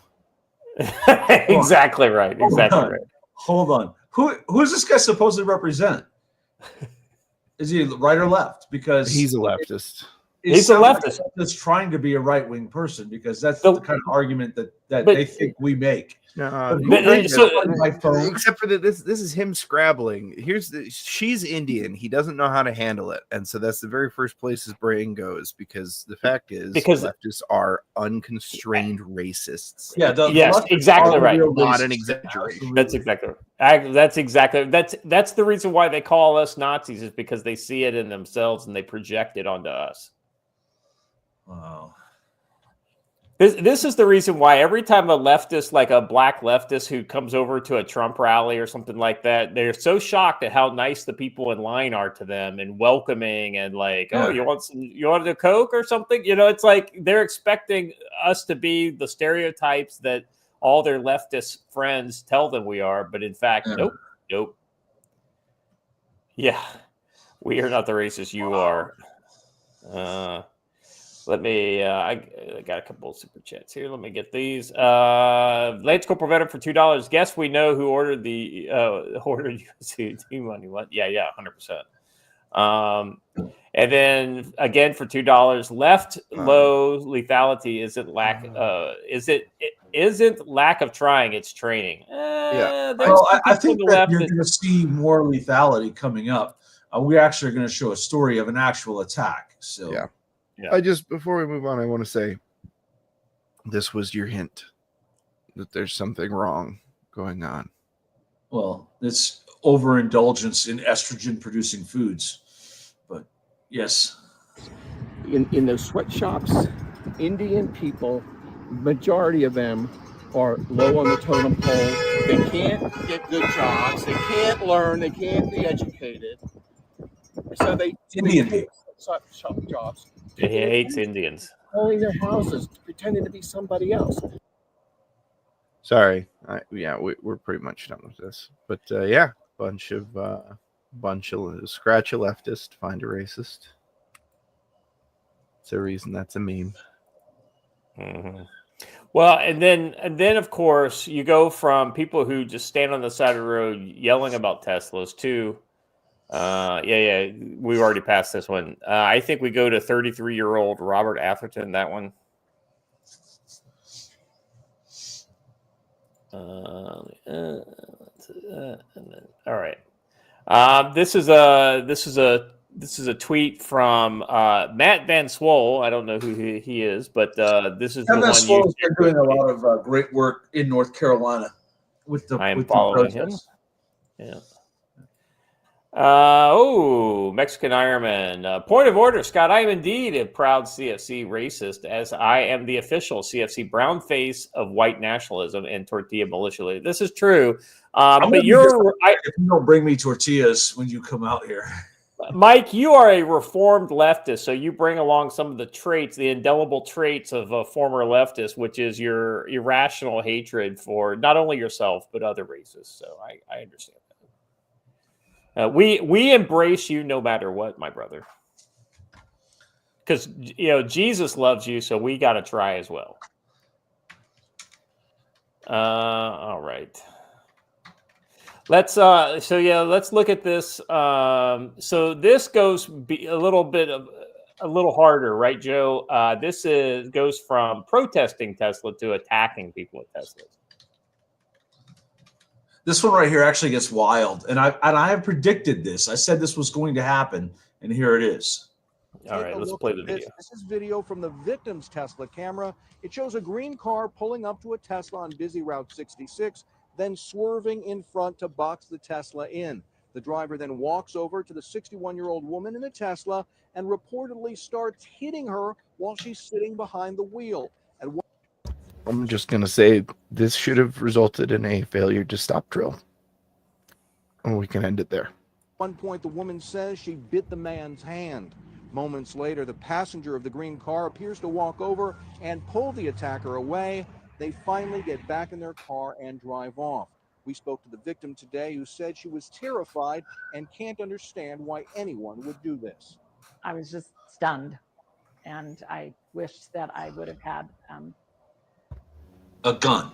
You wish you would have had a gun. That would have protected me. Well, unfortunately, not to go down too far of a side thing, I agree with you. She should have had a gun, but you can tell by the way she said this, someone who would have protected me, that she would have been unwilling to defend herself if she had a gun. So that's the thing. I mention this on tactical-wisdom.com all of the time. She says right there, I wish someone would have protected me. Take responsibility for yourself. You are responsible for defending you. What should have happened here was the minute a car cut you off in traffic and someone got out of it, they should have been shot twice in the body and once in the head. That was a deadly threat, a deadly force encounter, a vehicle's deadly force. By the way, they had a fine, modern, and new vehicle. Like an 88. Let's talk about that too. Like if you're not armed with a gun, you know what you are armed with? An incredibly resilient vehicle made out of stainless steel that has 4 engines that are more powerful than the single engine in front of you. Like each one of your wheel engines is more powerful than the entire car in front of you. If you were to plow through them, you'd have been fine. Yeah, this is simple. Oh, by the way, if 2 to the body and 1 to the head doesn't work, the Marine Corps teaches 2 to the pelvic girdle after that. They can't come towards you if they don't have hips anymore. So I'm just saying. Yep. I hate to say this. This is getting somebody to have a gun is only the first step. You have to get them to understand that someday you may have to use it and to be ready to use it. You know what? This is a great a great point in the 2 books by John Mosby I just read, the Reluctant Partisan. Decide right now who you are willing to spend the rest of your life in prison to defend. Everyone always tells me, oh, I couldn't possibly get involved, or I couldn't possibly defend myself because I might go to prison. There are some things and some people in your life that are worth going to prison over, right? You try to harm my family, I'm perfectly willing to spend the rest of my life in prison for defending them. Yeah. Sure, the law isn't right. I shouldn't have to, but I'm willing to do so if that's what they decree, because their lives are more important to me. I'd rather better to be judged by 12 than carried by 6. Absolutely. Absolutely. And by the way, we've seen some big wins. I know that the Daniel Penny situation and the Kyle Rittenhouse situation sucked, but in the end, we won, as we should have. All right. Let's final thing we've got here on the American front. Joe, when I saw this story, I thought of you. I don't think this is one that I don't think this is one that I got from you. This is from the Dapper Detective. 10 illegal aliens have been arrested after another massive train heist in Arizona, the latest in a series of robberies targeting Nike shoes that have totaled over $2 billion. That's why Nike shoes cost so much. The cost of security to get them to their destination and the sheer dollar number of those that are lost. Yeah. It's absolutely ridiculous. And it's not just the Nike portion. I think the illegal aliens, 10 illegal aliens, shows there is a level of organization and sophistication to these crimes that I think that has been missing in recent years. I mean, Joe, if you think about it, they're brought into the country by an illegal crime syndicate who already has networks and things throughout the country. And as I've pointed out many, many times, they say, okay, you don't have the cash. Well, you're going to spend 3 years on a theft ring, and this is what you're going to do. Right. Here it is. Investigators arresting 11 people in another massive train heist in northern Arizona. Investigators say the BNSF train had an air hose cut about 20 miles northwest of Williams. That forced the train to emergency stop, and authorities say more than 200 master cases of Nike shoes were stolen. Each case contains 6 pairs of shoes, which sell for more than $200 each. You do the math. All 11 suspects face felony charges. 10 of the 11 suspects were in the United States illegally. You know, I will say that as much as I do not necessarily look forward to the coming economic collapse of America, one of the few positive side effects is that all of you idiots who spend your entire net worth on sneakers will be unable to do so, and that entire industry can finally go under.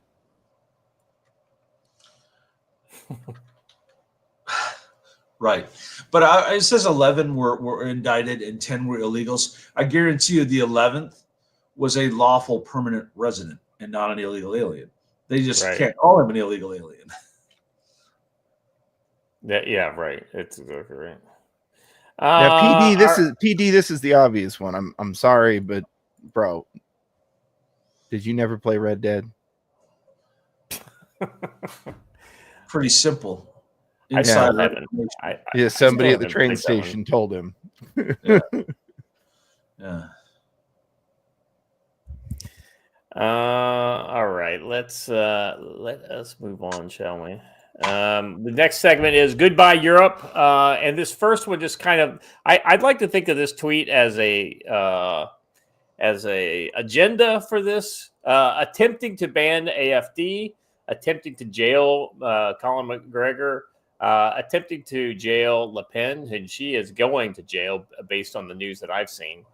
Canceled an election in Romania, removing the EU voting rights in Hungary. And there's more, but these are just the ones we're talking about today. So first one up, France, Marine Le Pen to appeal against conviction for embezzlement. That means she cannot run for French presidency in 2027. This is kind of wild, guys. I don't know if you've been paying attention to what's going on in France, but they're basically looks like there was a live update 6 minutes ago. Yeah, it's pretty. Let's see. Let me refresh this one. Yeah, 25 minutes ago, it says, in the meantime, the Socialist Party has been reacted to the verdict of Le Pen's case. The party calls on everyone to respect the independence of the judiciary and the rule of law. Yes, of course. Essentially, Marine Le Pen, she's the national rally leader. They call her far right, but she's like the French tepid person right. who makes the most sense. Yes, that's correct. Tepid right by American standards, was found guilty of embezzling EU funds. Paris court handed down a significant verdict that has shaken French politics. She's banned from running for office for 5 years with immediate effect, effectively ruling out her 2027 presidential election. That's convenient, Joe. That sounds shocking. Exactly. This is exactly what happened with Bolsonaro in Brazil. Right. She was also sentenced to a 4-year prison term with 2 years suspended, meaning she will have to serve the remaining 2 years under home detention with an electronic bracelet rather than in jail. Additionally, she was fined 100,000 euros, approximately 80. The case centers around a scheme in which Le Pen, this is alleged that Le Pen and 24 party members, including former European Parliament lawmakers and parliamentary assistants, misuse funds intended for European parliamentary work. The court determined that between 2004 and 2016, these funds amounting to roughly 4 million were diverted to pay RN staff in France, including Le Pen's bodyguard, personal assistant, rather than legitimate EU parliamentary activities.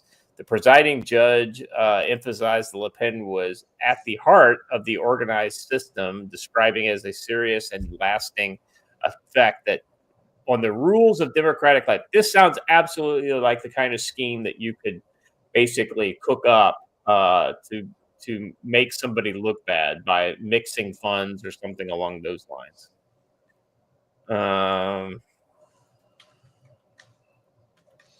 Well, I would argue that having a security detail was within the scope of her business in her office as an MEP. But what do I know? Well, so basically, she's saying that there was been judicial bias and persecution, which probably is I can't imagine that not happening. Let's see, her and her allies assert that French judiciary is a tool of the establishment bent on silencing major political threat. I absolutely agree with this. Ambiguity in the EU rules. This is another thing. A central plank of Le Pen's defense has been that the rules governing how EU parliamentary funds are used are vague and inconsistently enforced. Her team has argued that employing staff who also worked for the RN. Yeah, this is it, right? So the guy works as the bodyguard for her on one day, but a bodyguard for the European parliamentary member on another day.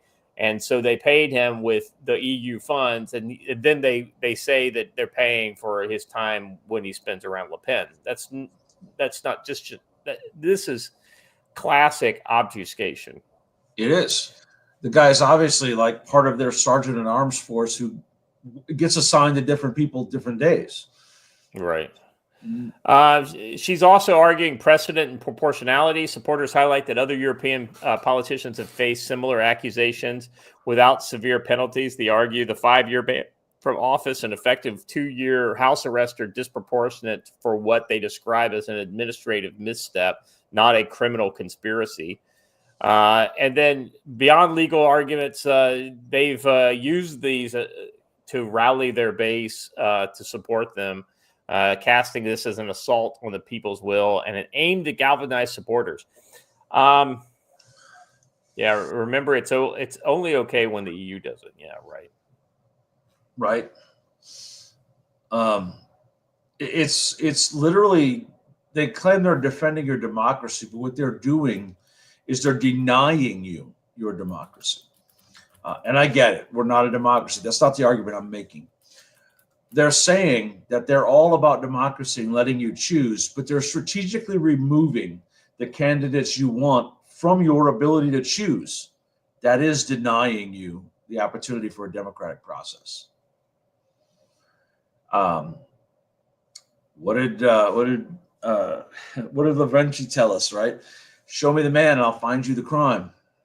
So Yeah, exactly right. I mean, so, and then of course, McGregor in Ireland hasn't faced serious charges like this, but they're definitely doing everything they can to throw up barriers. Basically, so he's had some controversy in the past, including a civil court ruling finding him liable for a sexual assault. biggest problem for Conor McGregor is Conor McGregor. Right. And it's not to say that he's completely guiltless in this, but it was clearly not a criminal act, or he would have been charged with a crime. And he probably, I don't know where he did it, but. Well, his problem is he's too similar to Donald Trump in that whatever thought pops into his head just shoots right out of his mouth. Right. And maybe sometimes that's not the best policy. It took me many years to learn that myself, but sometimes I shouldn't say it. Well, the irony is that the thing that's probably the biggest barrier for him right now is running for office in Ireland is the fact that none of the major parties basically they're all worried about having him associated with them. So if he doesn't have a party, minority member in Ireland, but anyway. All right. Let's move on. The next. By the way, is Ireland. I'm speaking to the people of Ireland directly. How's that we've never colonized or invaded another nation thing working out? Joe, speaking of being colonized, this next one kind of goes to show why in Germany AfD is on the rise in popularity and why their popularity is such a threat to the neo-Marxist order within Germany as a whole. This is a tweet from Naomi Seibert, and that is that the Islamic occupation of Germany is in progress. Germans don't have enough children. Muslims do, but they don't pay taxes. The middle-class taxpayers are German AfD voters, the last backbone of our deteriorated country. The great replacement is real. I mean, look at this. I mean, they're just not having kids. Yeah, that was all intentional. The pro-abortion thing, intentional. I read a thing over the weekend where someone's trying to get it passed that Medicaid and government insurance programs all have to pay for abortions because it saves the government money from the economy to kill children rather than raise them. And that's absolutely the wrong way to make those kind of decisions. We don't exist to serve the government. Well, the irony here is that and this is a response to somebody else in a follow-on post. She said, meanwhile, American and many highly skilled Asian immigrants who respect Western culture and history more often than our own people, they find themselves in a battle with the foreigners office until they get deported simply due to the government's bureaucratic incompetence. So it's like the German government bends over backwards for this to enable this Muslim conquest of Central Europe. But they do everything they can to keep, like if you or I wanted to go to Germany and be there as a long-term citizen, it just wouldn't happen. It's absolutely nuts. All right, now moving on to Romania.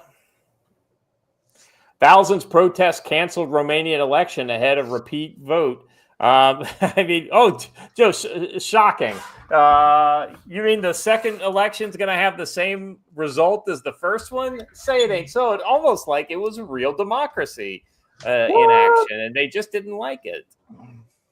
So the first place they tried this was with Brexit, right? Oh, we let the people decide, and they wanted to leave. Then like, okay, well, let's have another one. And what happened in the second election? The people still voted to leave. Then they were like, that's 2 out of 3. And that's kind of what they want to call democracy. We're going to keep voting until we get what we want. I find it interesting that the Make Romania Democracy sign again, Make Romania Democracy Again sign. What language is that in? It's in English, yeah. What language do they speak in Romania? Not English. And not a lot of Romanians spoke English when I was there 2 years ago. And the Romanians who do don't speak it well, and they certainly don't read it. So I find that an interesting tidbit that sign is for the international media to justify what they're doing, right? To world opinion. It's not there for Romanians.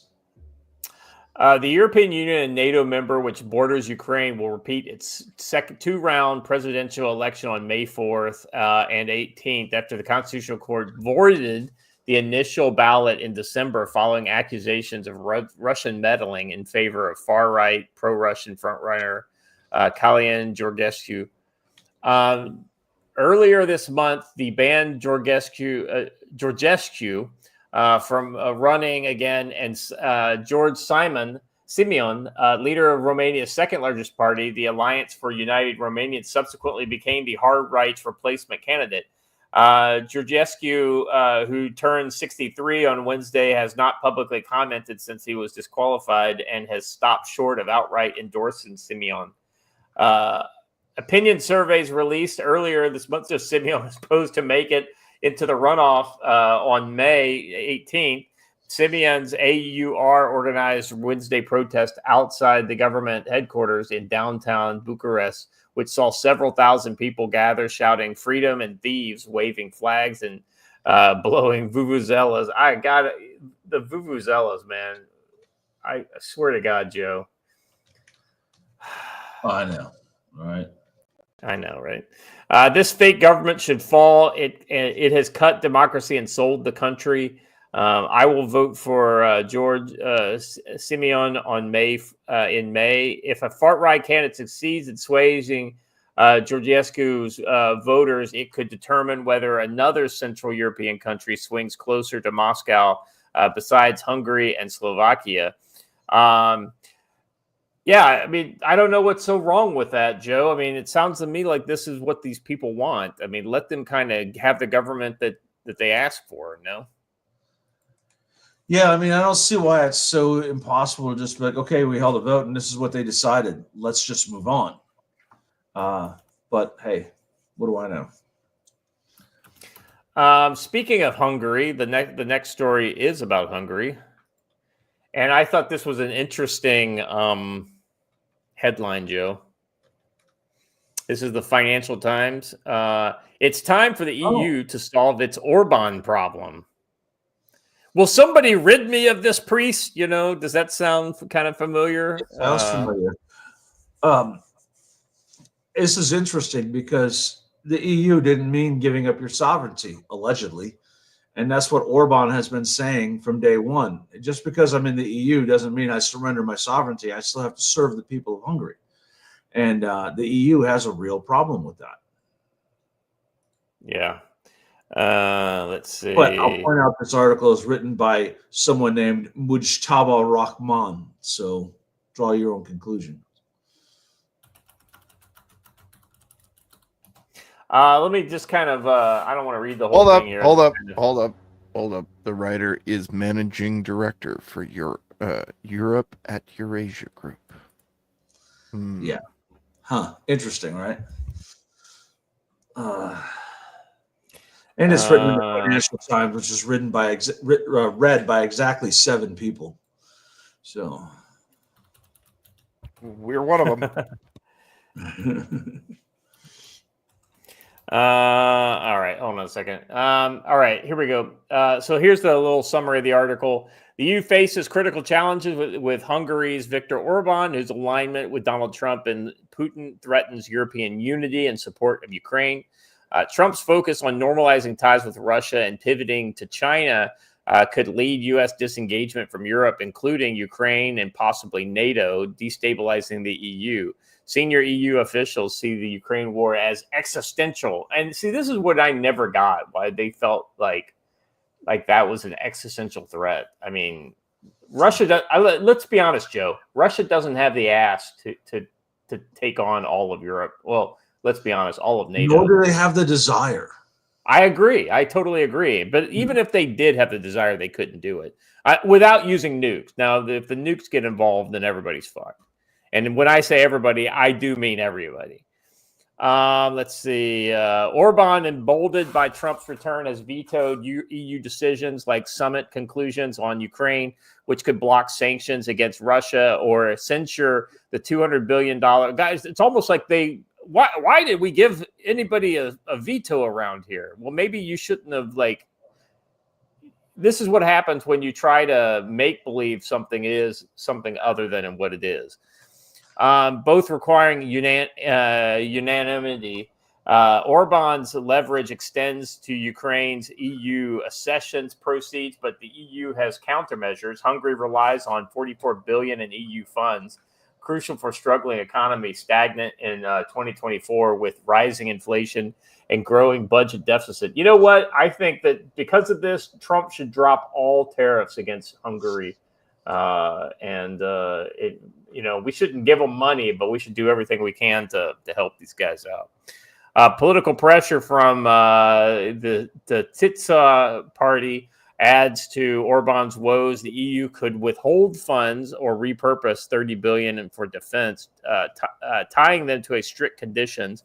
If Orban resists. In an extreme case, the EU could suspend Hungary's voting rights if it breaches the rule of law standards, which he's not. He's just disagreeing with the fucked up conclusions of all his EU bubbas.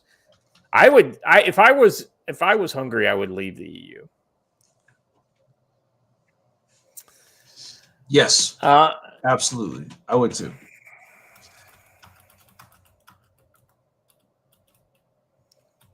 Yeah, and he's not the only one. Watcher, if you'll go to the Clash Report link in the private chat. I want to point something out. That article mentions that he's undermining EU support for Kiev. He doesn't have to give EU support to Kiev. He has to represent his people. And if they don't support it, then he doesn't have to support it. Very simple. In this one, we've got Slovak Prime Minister Robert Fico von der Leyen called me an idiot. Today, I had a phone call with EU Commission President Ursula von der Leyen, and we discussed two topics. The first was the tariffs imposed against us, Europe. She absolutely tore into me. Robert, what have you done? Why on earth did you negotiate with Trump like that? Are you out of your mind? She berated me for I already paid a guy to shoot you. Now what do you want me to do? Right? Oh, did I say it out loud? Yeah. Heaven forbid he looks out for his own country, Joe. I mean, what is he thinking? Right. And I think I got one. Oh, one more. Poland. Well, okay, cool. So I have a surprise one at the end of the show that just popped up. Very good. Very good. Will Poland cancel elections if wrong candidate wins? Uh-oh, Joe. I mean, heaven forbid democracy leads us astray. When they say wrong candidate, that just tells you they're not interested in democracy at all. It's exactly right. It's exactly. I mean, they're interested in a rubber stamp vote to approve their person. Well, it's very similar to what these judges. How dare you, Trump, for doing the things that you have the constitutional power to do? I'm gonna put an injunction against that. We never intended for a single district court judge to have that authority. Somebody pointed this out over the weekend that it's crazy that in order for Trump to advance his agenda, he needs 100% agreement with every district court judge. If he doesn't get to do his things. That's not how it's supposed to work at all. You know what, Joe? I think it's one of those kind of things. If you get overturned a certain percentage of times, you automatically get bounced off the bench. It's like you have to maintain a certain percentage of decent. There's got to be some sort of gamification of that we could do that. Let's see. After authoritarian forces in Romania banned presidential frontrunner Georgescu from the election and subsequently arrested him, such a move could be repeated elsewhere, including in Poland. Poland's internal security agency has reportedly been told to contact its Romanian counterpart what materials they used for the constitutional court in Romania to invalidate the election there. Let's see. The ABW is tasked with securing Poland against potential foreign influences during its election period, but this request seemed to be doing the exact opposite. According to Zarin, the ABW asked specifically about what documents have been presented to the Constitutional Court, which allowed them to invalidate. I wonder if this is them kind of saying, what would be funny is if they said, well, we really didn't have anything. And this is a certain light bulb that goes on for me in this situation, because if it looks as if a team at the ABW was preparing how to prepare arguments, documentation to possibly challenge the election result, because that's how it is interpreted. The information is surprising, because today we should be preparing ourselves first and foremost to realistically assess Russian actions against Poland and counter them, and not to be thinking about how to document or create documents that will be allowed to invalidate the elections. The Duda has already raised concerns in the past about what occurred in Romania. Last month, he questioned the democratic elections can still genuinely be free if only candidates favored by the EU are able to win. Is that so that at today's election, individual countries, democratic ones, it would seem can only be won by those who are accepted by Brussels? I have such an impression, and I don't like it very much, he remarked, expressing skepticism over European Commission's involvement. Joe, you know how hard it would be for the federal government to override a governor being elected because we don't like him? I don't know that you could even do that. They could impeach a governor from within. Yeah, but the federal government can't unseat the governor or invalidate an election. Can't invalidate an election. There are some very, very specific circumstances in which they can unseat a governor, but that's because we have a national constitution and all of the states agreed to it. I don't think Hungary agreed to letting the EU decide who's their president, right? Nor Romania, nor Poland. Yeah, it's fucking crazy is what these Europeans are doing. And we pride ourselves from being, Western civilization, but man, what part of Western civilization did these guys get this retread ideas from? Oh, wait a second. It's the National Socialist ones. Oh, okay. Right. Watcher, you've got a kind of one last story here for us, huh? Yeah. My headache's getting worse, but I will make a bid for this. So there's an election going on this weekend in Wisconsin. And it has been looking pretty grim for Republicans, which is going to reflect poorly because it's an election that involves their Supreme Court, and they're looking to redistrict in such a way that it would change the outcome of the next election. Elon has designated this a huge deal. He's got several kinds of promotions going where you can make money by bringing people to the polls and a couple of other things like that. But the interesting thing here is that apparently it's working. A strong weekend for Schmiel, as the PEV has now exceeded 22 midterm turnout for IPP, which is nearly double what they were expecting. The GOP areas are performing better than the Democratic areas. And Scott Pressler himself says it's looking like we can do this. So get out there, make it happen. Yeah. Scott Pressler brought up I think it was either a tweet from late last week or over the weekend where he said that, despite the fact that, of everything that's going on, the Democrats have been seeing successes in some of these special elections, even in red areas. So if you've got a special election going on or where you are, make sure that you're you're getting the word out about what candidates kind of have the right viewpoints. And if you can vote, you need to get out there and vote. You need to get out there and do something. And I just like to second what Chell says here. She says Scott is great. That's right. No, she's talking about Scott Pressler, not you. Oh, damn it! You know what? Come on, Joe. Don't steal my thunder, there, brother.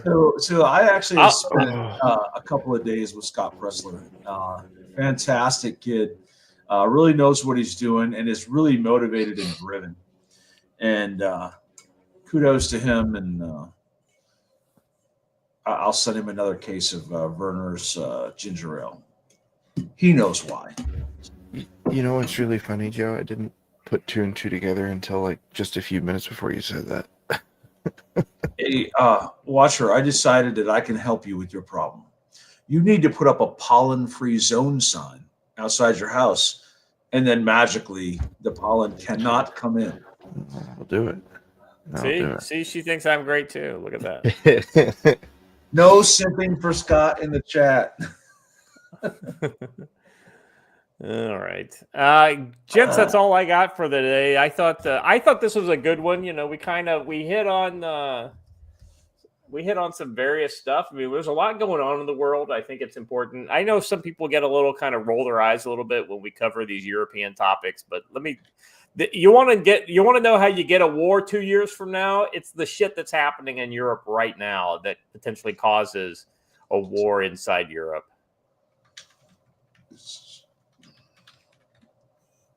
I think the war in Europe is going to be a civil war against the caliphate. That's what's I was going to say. I think eventually it'll be a war of colonization, but ultimately, it's what's happening right now is what is going to cause this colonization effort to continue. So, all right, gents, let's jump into final predictions for the week. Joe, what do you think? We survived the weekend, thank God, but you know there definitely was some spicy shit going on.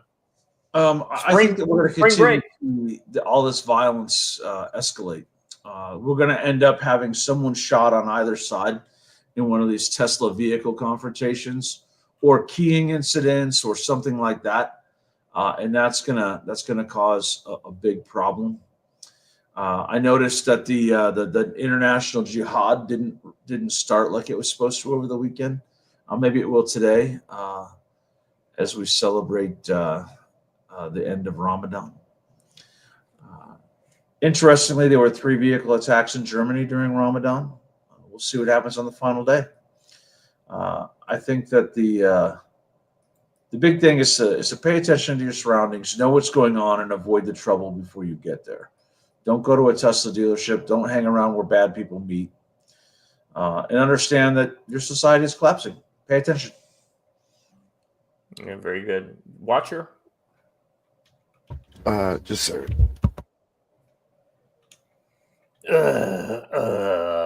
I'll be right back. I predict pain. Apparently this is happening to a lot of people all over the country.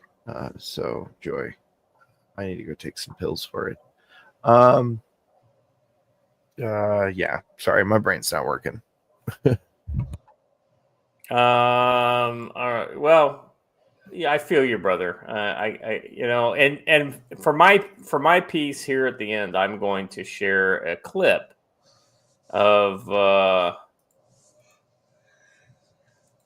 the astronauts that were just rescued by Trump and Elon. They've got an interview out. Let's hear what they have to say. What would you like to say to President Trump and Elon Musk? I respect you. I trust you.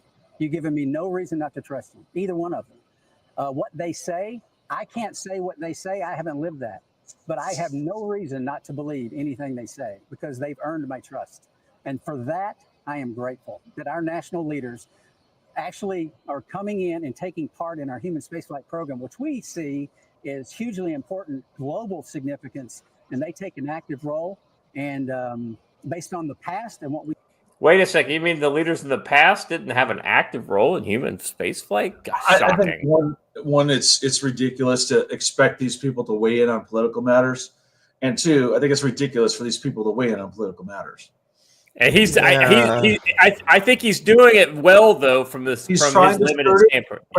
But it is crappy of them to put him in that position. Fox shouldn't have done this. This is we see now with them doing that is it's refreshing, not just refreshing.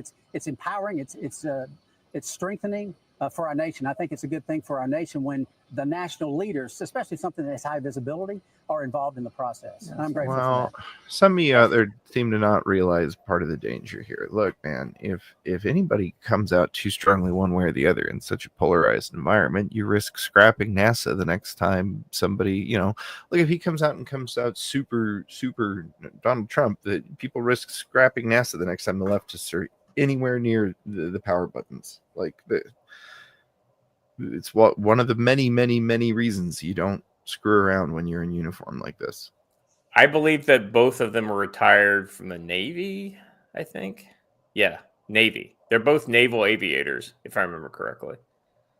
Those are naval aviator wings on them, so yeah, that's I'm not as familiar with the different types of wings, but that's Mark Kelly being Mark Kelly being the Dan Crenshaw of astronauts. That's I mean, let's be honest. At least Mark Kelly never purported to be a conservative. Dan Crenshaw has gone. He's gone all the way the other way. Let's finish this up. See what they would say. I like listening to astronauts. They're smart people. And I'm just glad that they're involved and they take notice. And our situation, I think I've mentioned before. Maybe wasn't the perfect situation, but allowed a lot of people, including the president and Elon, to look at what's going on the International Space Station, take it very seriously, and understand that our involvement as a country, as a spacefaring nation, is really important throughout.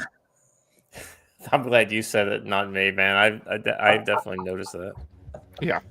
The world, and it sets an example, and it shows, our ability to be able to do the hard things, put people in space, operate in space, work in space, and then bring us back. It's important, and I appreciate that them and many more people took notice of it.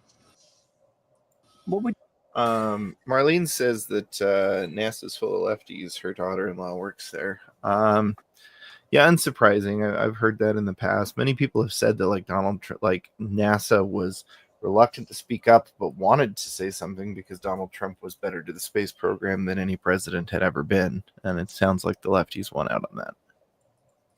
Yeah, the one thing is that you can't say that there's anybody on the left wing that has anything like the chops that Elon's got. And I'm here to tell you, the guy that is coming in as the head of Space Force, or the head of Space Force, but the head of NASA. What's his name? Mark.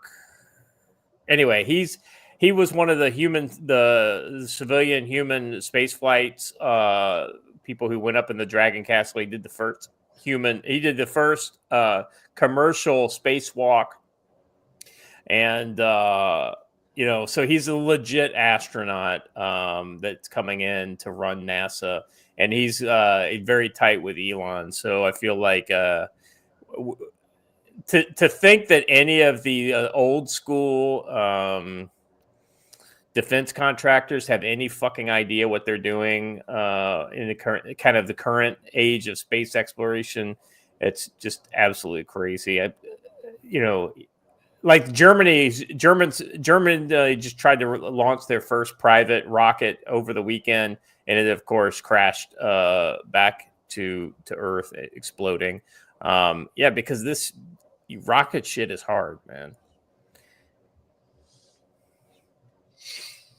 Yeah, my understanding is they're trying to kind of get away from doing a lot of that stuff, and they're trying because you have NOAA and all these other kind of national that are more focused on that. So if it's pointing out away from Earth, then that should be NASA. If it's looking back at Earth, that's probably somebody else that needs to be in charge of that. All right, guys, that's all I've got. Another great show. Thanks. No, thank you. Thank you to the chat. You guys, as always, are very interactive and very fun. Appreciate the super chats that you guys sent in. That all helps a great deal. Joe, thank you. Watcher, thank you. Especially with your headache, it's nice for you to hang out, even though you're not feeling well. Appreciate you, brother. I hope you feel better. We will be back on Wednesday with another show. If you haven't subscribed to the channel or liked this video, what are you waiting for? It's free. It's free to just hit the like button or hit the subscribe button. So we'd appreciate if you did that. If not, that's cool. I appreciate it. You're here watching. That's good enough. If you're somebody who watches the show later in the day on kind of like a VOD kind of thing, let us know in the chat or in the comments how we're doing. And we'll see you on Wednesday. Thank you, guys. And as always, stay safe.